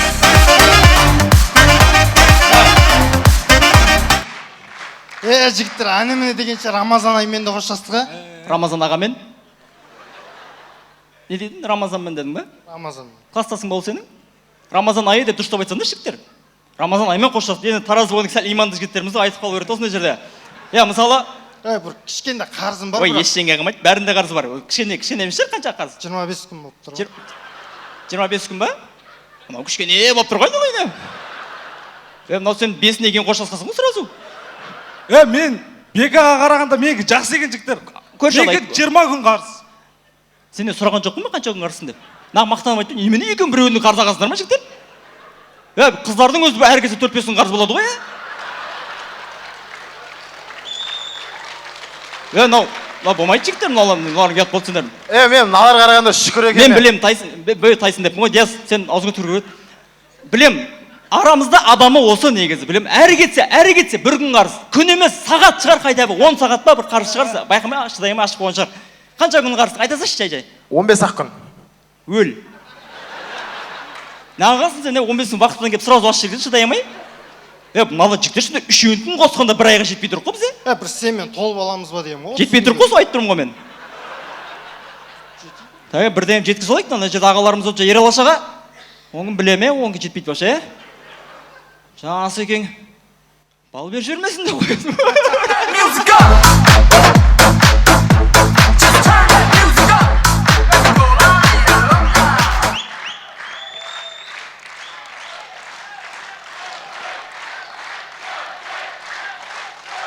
Рахмет достарым. Шымкентте туылып, Таразда өскен жігіт ерегісте. Басыңда айырып жіберем кез, қатая берме, інім бытшын жартсам кез, түсінің бе? Сөйлеме маған. Сөйлейм кән. Қоясыш? Мен үндеп тұрған жоқ, өзің оған бірдеңе деп тұрған, мен ешеге деп атқан жоқ, қарасаң өз қатайып тұрғымыш. Қалай демеш маған конкрет, миың шаш жіберем ненге, бытшын деп. Шашы жібере салам маған. Қоясыш? Тәте қарасаң шын, мен ешен қойып тұрмын өзі, ешеге деп атқан жоқпын ғой. Не дейсің енді сонымен? Тәте жаңа барсеткіде бірдеңе бар еді, салып қала іштеп.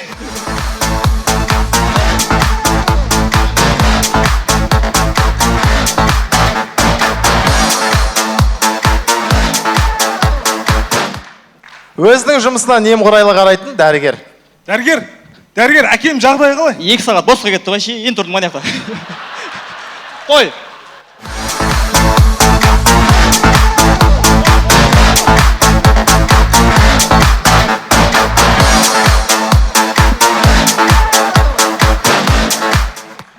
Өмір бойына военный болып істеген ағамыз морг охранник болса. Рота подъем десең, баяғыда ат тұратын ұғын.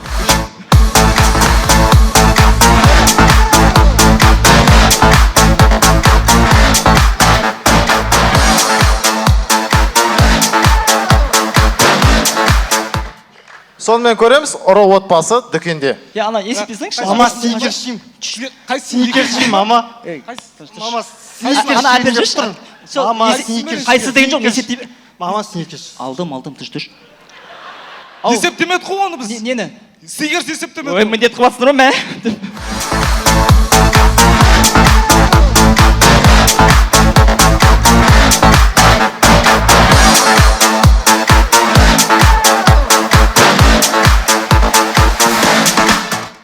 Жалғастырамыз. Мамаларымыз морг охранник болса. Мамаларымыз демеші мен. Нұрғанат мамасы дейші Венера Сергеевна. 1908 туылған. Мен мамам дейші. Сонымен көреміз достар, біздің команда Нұрғанаттың мамасы морг охранник болса. Тұрсандар сендерге мына салқын рахат болды, жұмыс па бірдеңе істемейсің, жата бермей деп қойсын.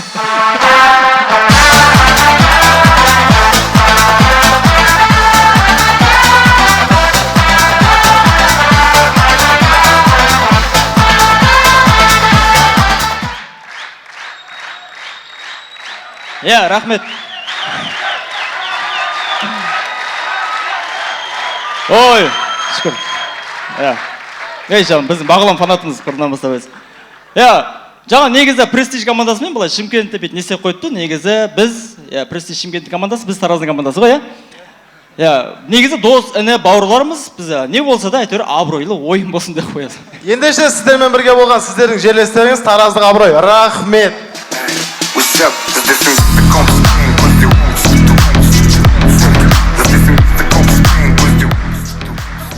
Абырой Сұңқармет командасы Ұмай автопрокат иелері, егелері деп жазып қойыпты. Иелері Атахан Мирхан және Ғалым Нұрханатқа өз алғыстарын білдіреді. Қошемет. Престиж және абырой сахнаға.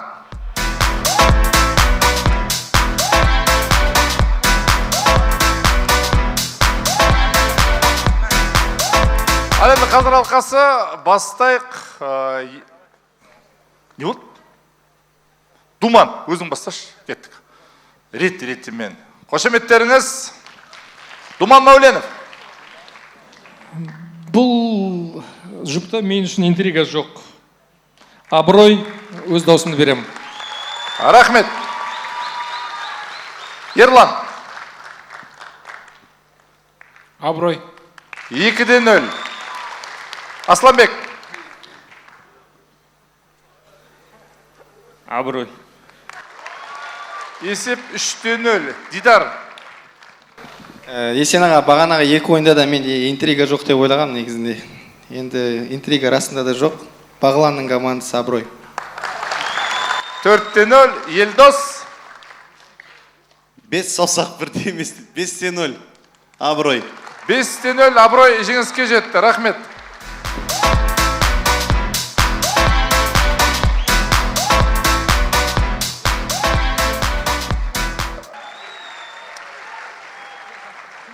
Биылғы маусымдағы бас серіктесіміз Freedom Ticketon компаниясына алғыс білдіреміз. Freedom Ticketon жарқын әсер афишасы, Freedom Суперап қосымшасын жүктеңізде қызықтан қапы қалмаңыз. Қымбатты достар, мерекелік медальдерді тағы да табыстаймыз. Ерекше бір жан. Жалпы осы филиалдың жұмысына әлі күнге шейін қолдау көрсетіп, бірнеше жыл осы филиалдың жұмысын жақсы жандырған Қайрат Миклисов марапатталады.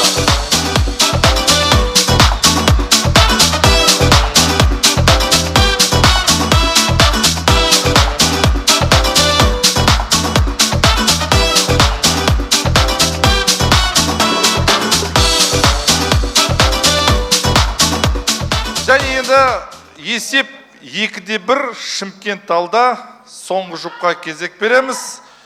Ортада су жаңа чемпион Ақбұлақ Шымкент.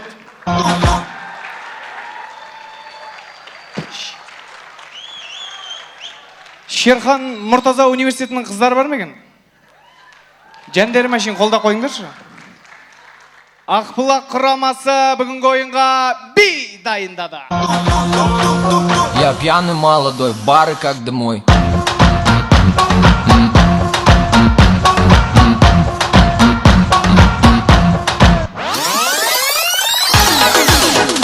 Айдай сенің жүзің, еріндікті қылбындай қызыл. Тамақты осы жерге саласыңдар деп атсың ба, не деп атсың? Не қалды? Тісім ауырып жатыр. Тісің ауырып атса сен халадес құсап дір-дір ет билеп атсың ғой сен. Қай жерің тісің ауырып атқан сен? Ты такой, не вини, пипес Микки Маус. Мені сабағын жақсы оқысаң, мені сыйлық қып береді Санта Клаус. Санта Клаус сенен безген ғой, шанасын сыдырып қойғансың ба? Бір-екі бұғасын жеп қойғансың ба? Құршы бар, өзіміз ойнайықшы. Давай, үстіге астыға бауыз бол.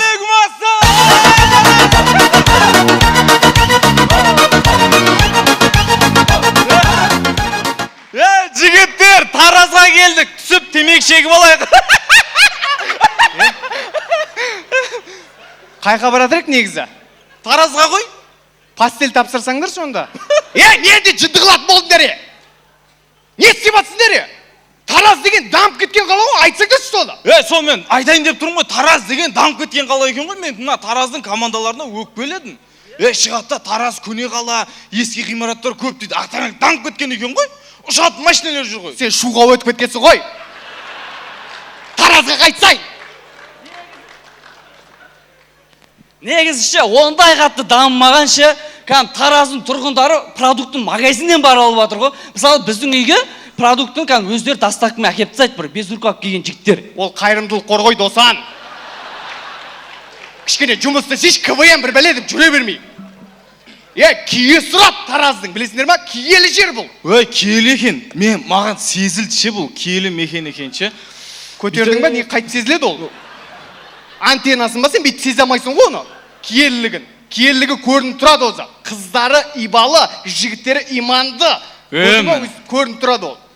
Білмеймін ғой, әйтеуір киелі екен көрді, жаңағыдай әулиелер. Әулиелер көп қой бұл жерде. Әулие көп екен ғой. Әулиелер көп қой. Не әулие бұл жерде? Әулие Валентин. Не әулие дегеніз, әулиелер түрі көп болмайды ғой, бірақ әулие болады. Вайнерлердің әулиесі бар, білесің ба? Таразда ма? Вайнердің әулиесі ма? Міне, тірі көргеннің өзі ғанибет қой. Елдос Колобок деген кісі. Осы кісі ма вайнерлердің әулиесі? Вайнерлердің әулиесі бұл кісі. Бұның үйінің ішінде құдық бар екен. Құдық бар екен. Жас вайнерлер барады екен де шелек тастайды екен. Кімнің шелегінен су шығады, соның вайны атады, короче. Су шықпай қалса? Атпай қалады. Су атпай қалса? Атпай қалады. Бұл кісі 4 миллионға жеткен ғой, подписчигі. 4 миллионға жеткен ма? Мен жер бетінде жүре алмаймын деген ғой. Мен жердің астына кетем дегенде қылует қазбаған ғой үйінен. Үйінің ішінен ба? Үйінің ішінен жер төлеуде тұрады. Бүйтеді да, қылуеттен шығады да, кішкене вайн сүреді, ыржың-тыржың етіп вайн сүреді да, карьелагын қолтайды да, қайып қылуетке түсіп кетеді. Мынауың әулиелік емес, саршұнақ қой ішін, кіріп шығып бүйтіп жүрген. Асқар, кие сұрады, вайының атпай қалады, Асқар. Ондай нәрсе айтпа. Бұл кісі жақсы кісі, бұл кісі ұлды болыпты жақында.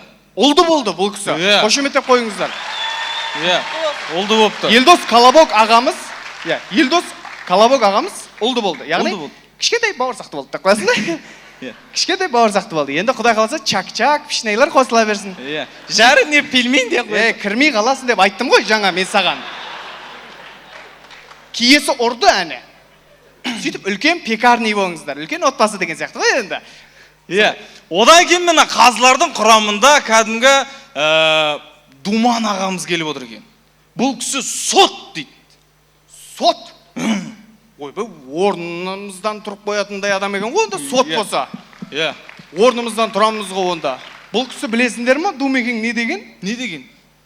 Бір балға деген ғой. Бір балға деген ба? Путин бір кнопка деген ғой. Бұл кісі бір балға деген ғой. Кімге? Шегеге. Шегеге деген ба? Шегеге айтқан ғой, атак әділ сот бұл кісі. Одан кейін мына қазылардың құрамында Дидар Сыдықбек ағамыз келіп отыр. Бұл кісі доп тебеді дейді. Футболист дейді оны. Футболист дейді. Бұл кісі, білесіңдер ма, сен менсінбей тұрсың ғой. Бұл кісі Реал Мадрид бар ғой. 100 миллион теңге берем деген ғой осы кісіге. Ойнағанына ма? Кемпірмен сүйіссе. Өзіңізде таң қалып қалдыңыз ғой, Реал Мадрид дегендер. Одай болмайды, қумай. Одан кейін жігіттер, одан кейін міне өзіміздің таза шымкенттік ағамыз, біздің жанашырымыз, бізге міне көштің басы болып жүрген Ерлан Айтбаев ағамыз келіп отыр. Таза шымкентский ғой. Қараңдаршы, таза шымкентский ғой. Ана біз шымкентскийлар ше, бір жерде ақшаның темасы болып жатыр десе, сәл сияға бүйтіп кірісіп кетеміз да ше. Бұл кісіге біреу айтқан ғой, кинода қыран топан ақша болып жатыр деген ғой біреулер. Қырбатыр деген ғой. Қырбатыр деген. Ойбай кино түсірсек, ойбай көтеріліп кетесің. Режиссерге костюм әпер, ойбай көтеріліп кетесің деген ғой. Түпма. Кино жоқ, басқа жоқ. Бұл кісі сынбайды бірақ. Сынбайды екен, байқадым. Ертең екінші киносын түсіреді, сөйтіп тынады ғой өзі не қылады өзі. Одан кейін міне... Мен бәріне әзіл таба берем бай, Асқар. Таныстырмай қойшы. Есін ағаң жұмысын абағасың ғой сен. Тараздың жігіттері туралы айтсаңдар содан қайта. Жігіттері қандай батыр. Текті жігіттер екен. Спортсмен, мықты олимпиада чемпиондары шығып жатыр. Борец, не деген борецтер шығып жатыр. Бізде жоқ ондай, ана қабақ қақта ондай. Алшаңдап басады Аллаштың баласы, өз елі өз жері қалдырған бабасы. Бір түйір... ұйықтап қаптым балдар, айып етпеңдер. Көзім асты сысып кеткен ба?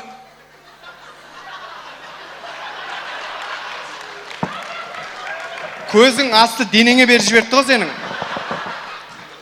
Не, кімсің сен? Не мынау? Ай, бареспен қарсы құлағым пелмен. Құлағыңда пелмен жабыспаған. Тамақты дұрыстап жесейсен, на. Ай, не қылды? Не? Ай, салмақ қуалап жүрмін мен қазір. Салмақ... Аузың біле ма оны? Салмақ қуалап жүргеніңді? Иә, білет. WhatsApp-на жазып жібергем.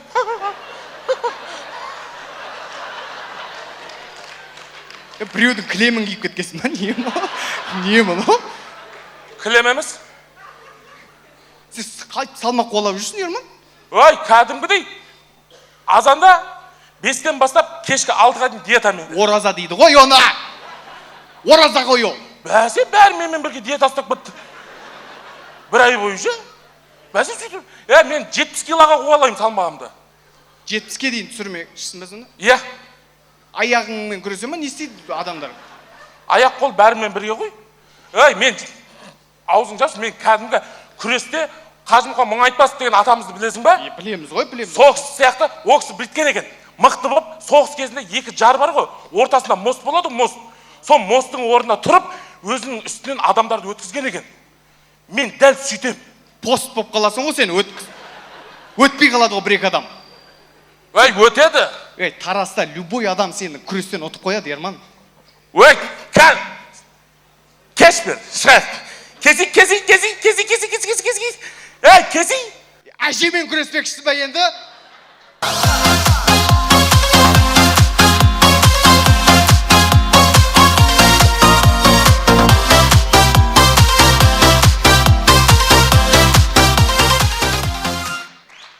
Рахмет достар, жалғастырамыз. Хатико шымкенттік болса.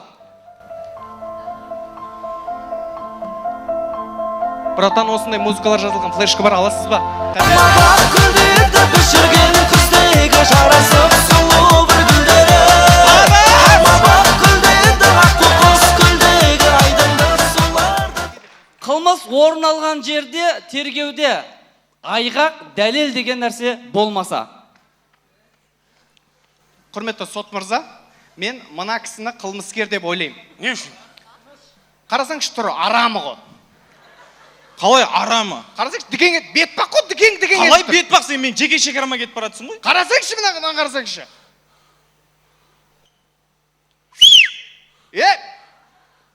Соттайған ана! Күлдерді пішірген күздегі жарасып сұлу бір гүлдері. Күлдерді аққу құс күлдегі айдынды суларды тербеді. Достар, жалғастырамыз. Ұйықтаған кезде сандырақтап әртүрлі іс әрекеттер жасайтын бала таксиде.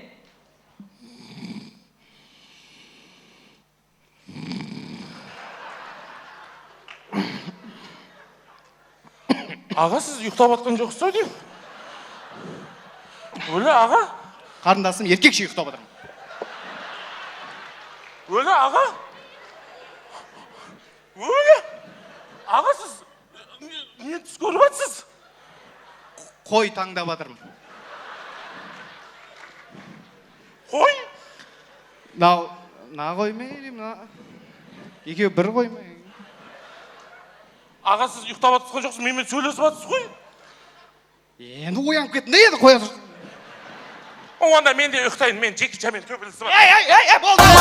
Күлдерді пішірген күздегі жарасып сұлу бір гүлдері. Алмабақ күлдерді аққу құс күлдегі айдынды суларды тербеді. Алмабақ күлдерді пішірген күздегі жарасып сұлу бір гүлдері. Рахмет достар, жалғастырамыз. Барлығымыздың туысқандарымыздың арасында осындай разборка шешіп жүретін әпшелеріміз болатын шығар. Қатны! Неге мен тыңдамайсың? Мен садаспайсың. Сен неменеге менің нервімді шығарасың? Қатны!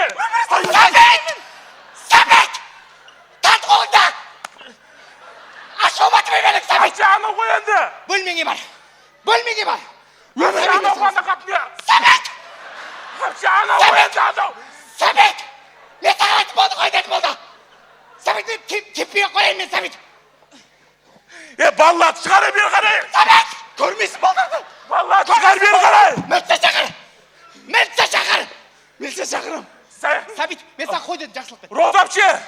Розапше! Өзімнің әпшем сіздің! Анау келінің қыз ғой, анау ғой! Бергел. Арман десе бергел.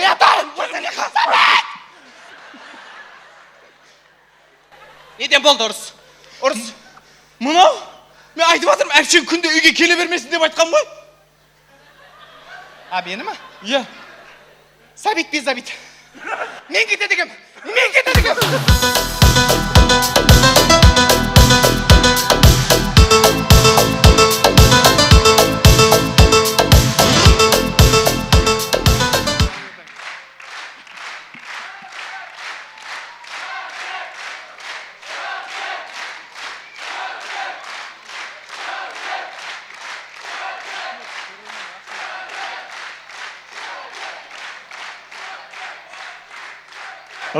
Рахмет, қандай керемет зал, қандай керемет көрермендер, қандай керемет жарық, қандай керемет атмосфера. Сен күлдіріп тамасаң, болып атқан нәрселерді айта бермесең.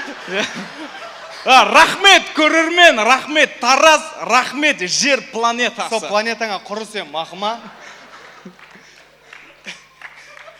Біз Тараз десе, екі бүйрегімізде бұрт тұрады. Құрметті тараздықтар, рахмет. Сіздердің алдарыңызда өнер көрсеткен Ақбұлақ құрамасы. Ақбұлақтайын сыңғырлайды үнің, арналып жатыр тыңдауға гүлім.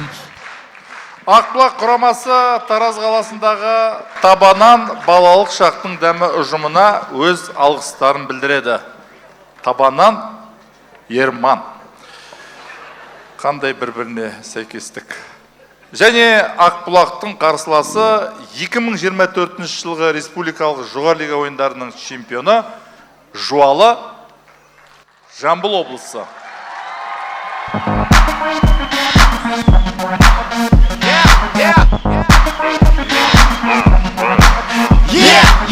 Құрметті достар, бүгінгі ойындағы қарсыластарымыз жас балалар болғандықтан, бүгін оларды ұтып қойып жатсақ, Эпштейн файлына кіріп кетпейміз ба?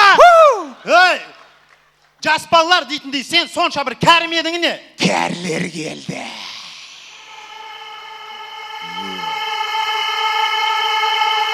Кәрілер кел. Кәрілер кел. Кәрілер кел. Кәрілер кел. Кәрілер кел. Кәрілер кел. Кәрілер кел. Кәрілер кел. Кәрілер кел. Кәрілер кел. Кәрілер кел. Кәрілер бум-бум бау, Таразда жайдармау, сахнада GGG, сахнада чемпиондар, формат жекпе-жек, қонақтар из Чимкент, 08 регион, 13 бет-бе-бе.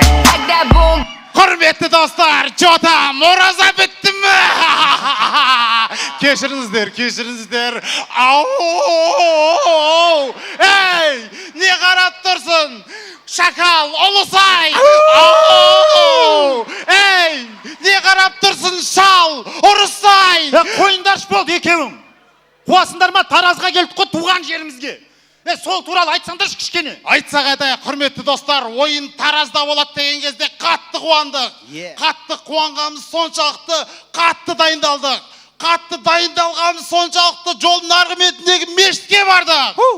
Мешітке барып едік, мешіттегі имам бізге басқа жаққа барып дайындалыңдар деп айтты. Сөйтті одан шығып, сәл ары жүріп едік, церковь шықты алдымыздан. Церковьке кіріп дайындалып жатыр едік, священник келді. О, боже мой, деді.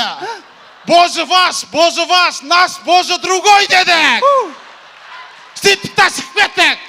Сөйтіп сәл ары жүріп едік, алдымыздан дәу забор шықты.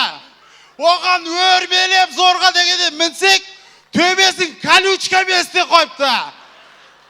Сөйтіп ары қарай кіре алмай қойдық, немде біле ішінде алдын сақтап отыр ба? Сөйтіп та жарайды, не істейміз деп тұрған кезде референдумға барамыз деп шештік. Референдумға барсақ, имам жүр. Молодец имам. Имам соқта жүрген пайдаланып, мешітке барып тез-тез дайындалып алды. Әминді іштен айтамыз.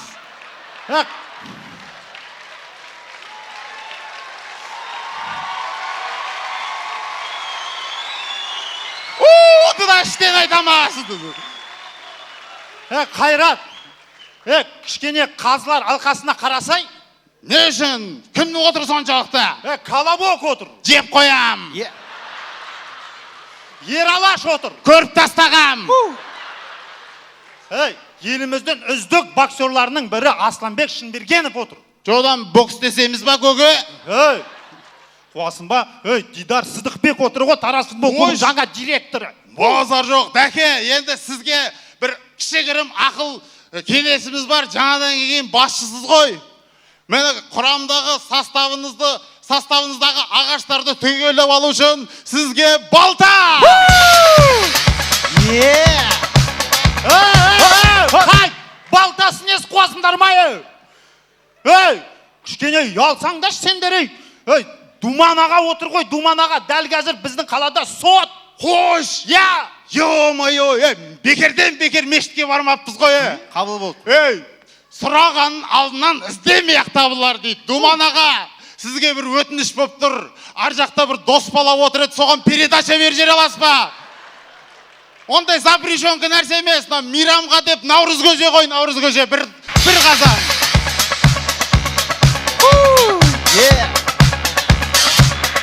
Аманат сізге, аман есен апарып берсеңіз болды. Қатты қуанамыз. Және де Думан аға, бұл ашып кетеді деп ойласаңыз, біз оны ойлап қойдық. Сол ашып кетпес үшін бір қазан Наурыз көжені салатын бір коробка холодильник. Қабыл алыңыз.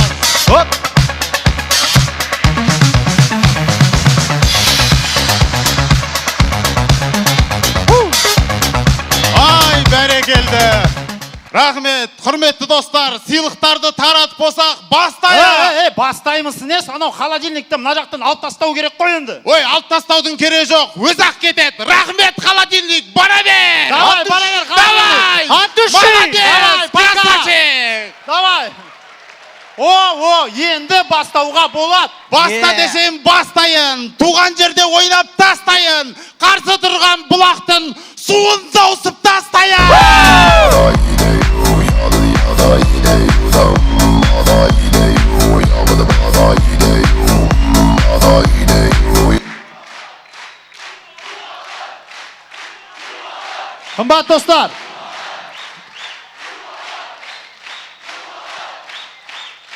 Қымбат достар, сәл елестетіңіздер, егер де Эпштейн Ақбұлақ командасының балаларын ұстап алса, тәте керек емес, тәте керек емес.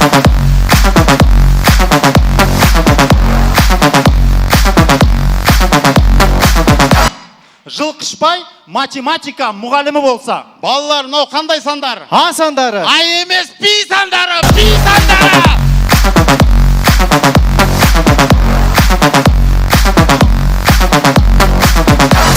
Бұндай да болады екен, түкіре алмайтын бала көшеде.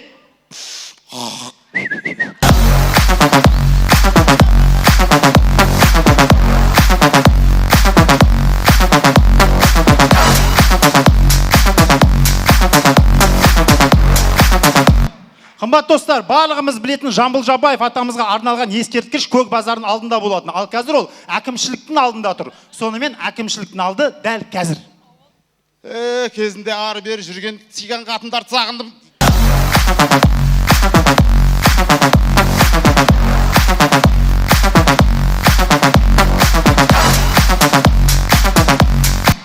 Ал енді ысқыра алмайтын бала көшеде. Дәурен! Дәурен!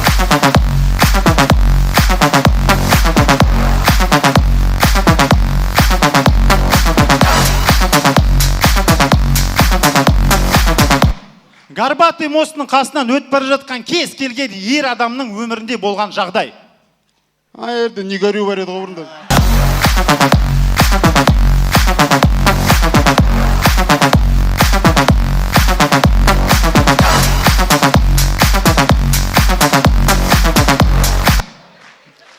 Технодом дүкенінде. Саламатсыздар ма? Сіздерде жүретін холодильник бар ма? Бар, Samsung. Artisano, bella ciao, bella ciao, bella ciao, ciao, ciao, is the del partigiano muerto per la libertà.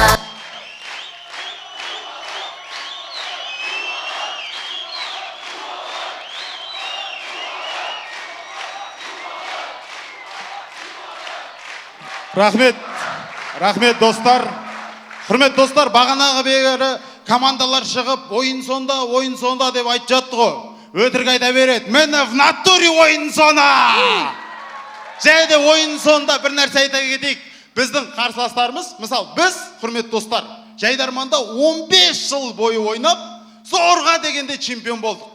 Ал біздің қарсыластарымыз бір жылда келіп чемпион болып кетті.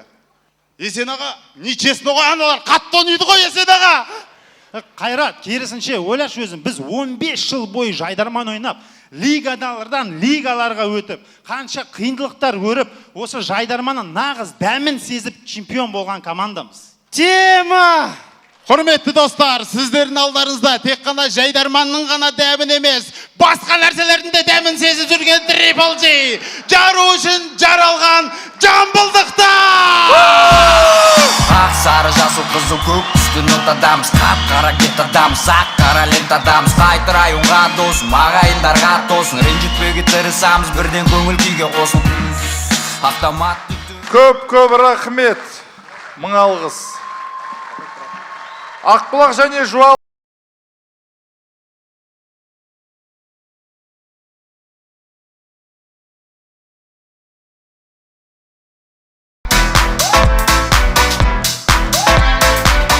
Былай қылайық, қазір алқасы сіз тұра тұрыңыз. Бүгінгі ойын туралы өз пікірлеріңізді білдірсеңіздер, сосын тек қай командаға ұпай санын береміз. Бүгінгі ойын туралы Дидар Сыздықбек, бастайық. Ойын туралы, жалпы сізге бүгінгі ойын ұнады ма? Қысқа нұсқа. Есен аға, шақырғандарыңызға үлкен рахмет. Негізінде мен Шақырғаныңызға? Шақырғаныңызға. Рахмет үлкен. Өте керемет ойын болды.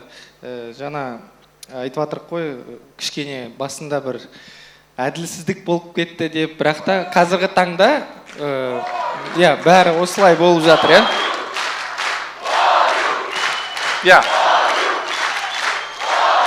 Сонымен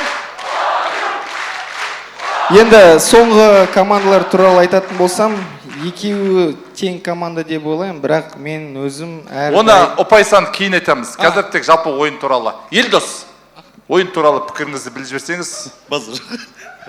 Ал, ойын әдемі, әсерлі, көңілді, күлкілі, барлығы ұнады. Енді командаларға тоқталатын болсақ, бұл жерде ойудың ойып тұрып алатын орны бар негізі.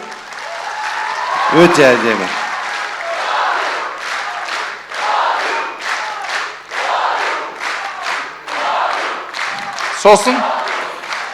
Сосын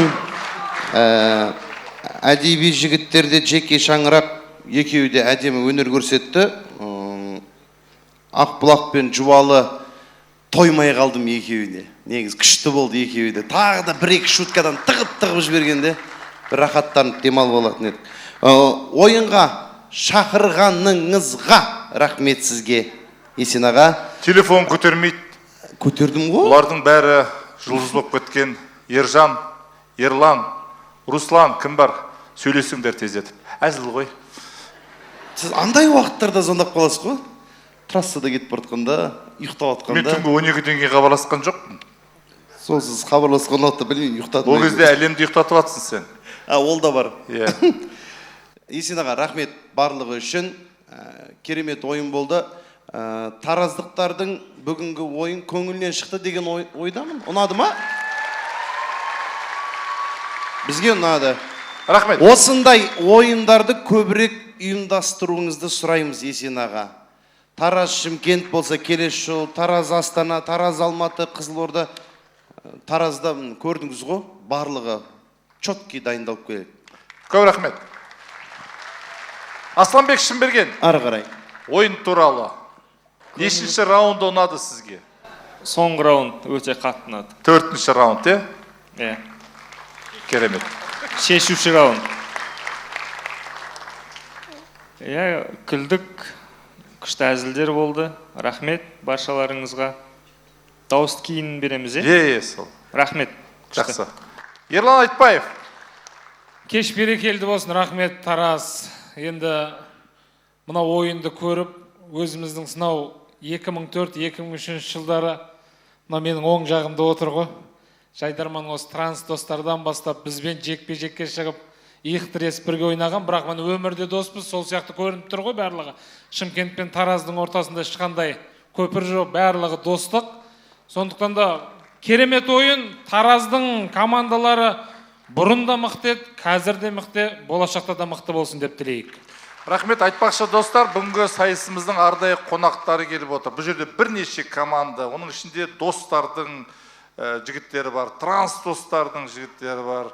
Бес саусақ бірдей емес, көп, болашақ деген команда бар. Енді баршаңызға рахмет. Бүгінгі ойынға келіп, орындарыңыздан тұрып қойсаңыздар, көп-көп рахмет. Бірнеше жігіттер отыр, көп-көп рахмет сіздерге. Рахмет, жігіттер. Думан Мәулен. Үлкен рахмет. Ойынға қатысты айтатын болсақ, енді шын мәнінде бірінші қуантатын нәрсе, бұл 1999 жылы басталған қазақ КВН қозғалысы әлі де жалғасын тауып жатыр. Талай талантты жігіттер, қыздар шығып жатыр. Бүгінде сахна төрінде өте мықты, тапқыр жігіттер, қыздар көргенімізге көз қуанды. Өкінішке орай соңғы кездерде осылай барып, тіпті теледидардан да сирек көріп жатамыз. Біздің ізбасарларымыз бар екеніне бүгін шын көңілден қуандым. Жігіттердің бәріне үлкен алғыс айтамыз.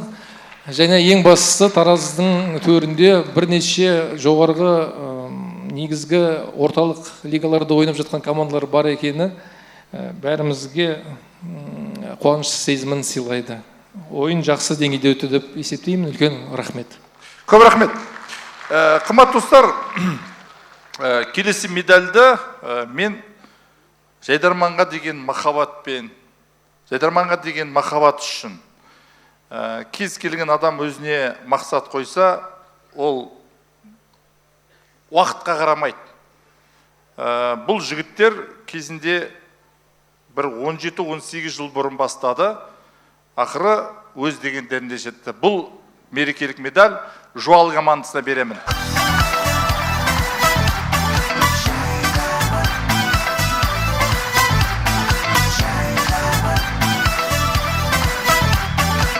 Жамбылдан шыққан тұңғыш чемпиондар. Ал енді ұпай сандарына кезек береміз. Ұпай сандары деппін ғой. Кімге қандай ұпай? Асланбек, өзіңнен бастайық.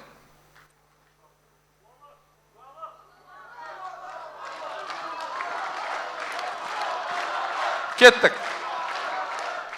Бір ауыздан Жуалы. 1-0. Ерлан Айтбаев. Жуалы. 2-0. Думан Мәуленов. 3-0. Дидар Сыздықбек. Негізінде екі тең команда кездесті, бірақ мен драйвты таңдаймын. Жуалы. 4-0. Және Елдос Кадырханов. Интрига ма? Иқтап қалсаң. Телефондамай. Ұпай саны Қайратжан. Өте сағынышты бастық, рахмет. 5-0 Жуалы. Жуал чемпион.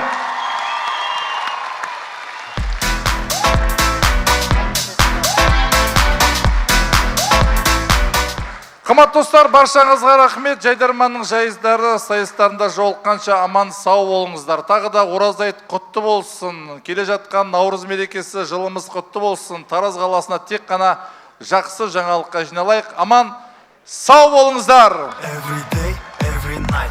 Олар Жайдарман ойнайды, олар басқаша ойлайды. Қоям дейді, қоя алмайды, бұл ойынға еш тоймайды. Көрермен қазы сынайды, бұл сұрақ бәрі қинайды. Чемпиондықты кім тойлайды? Кеттен несен қимайды, кейбіреулер жылайды. 10 жыл ойнады ғой, неге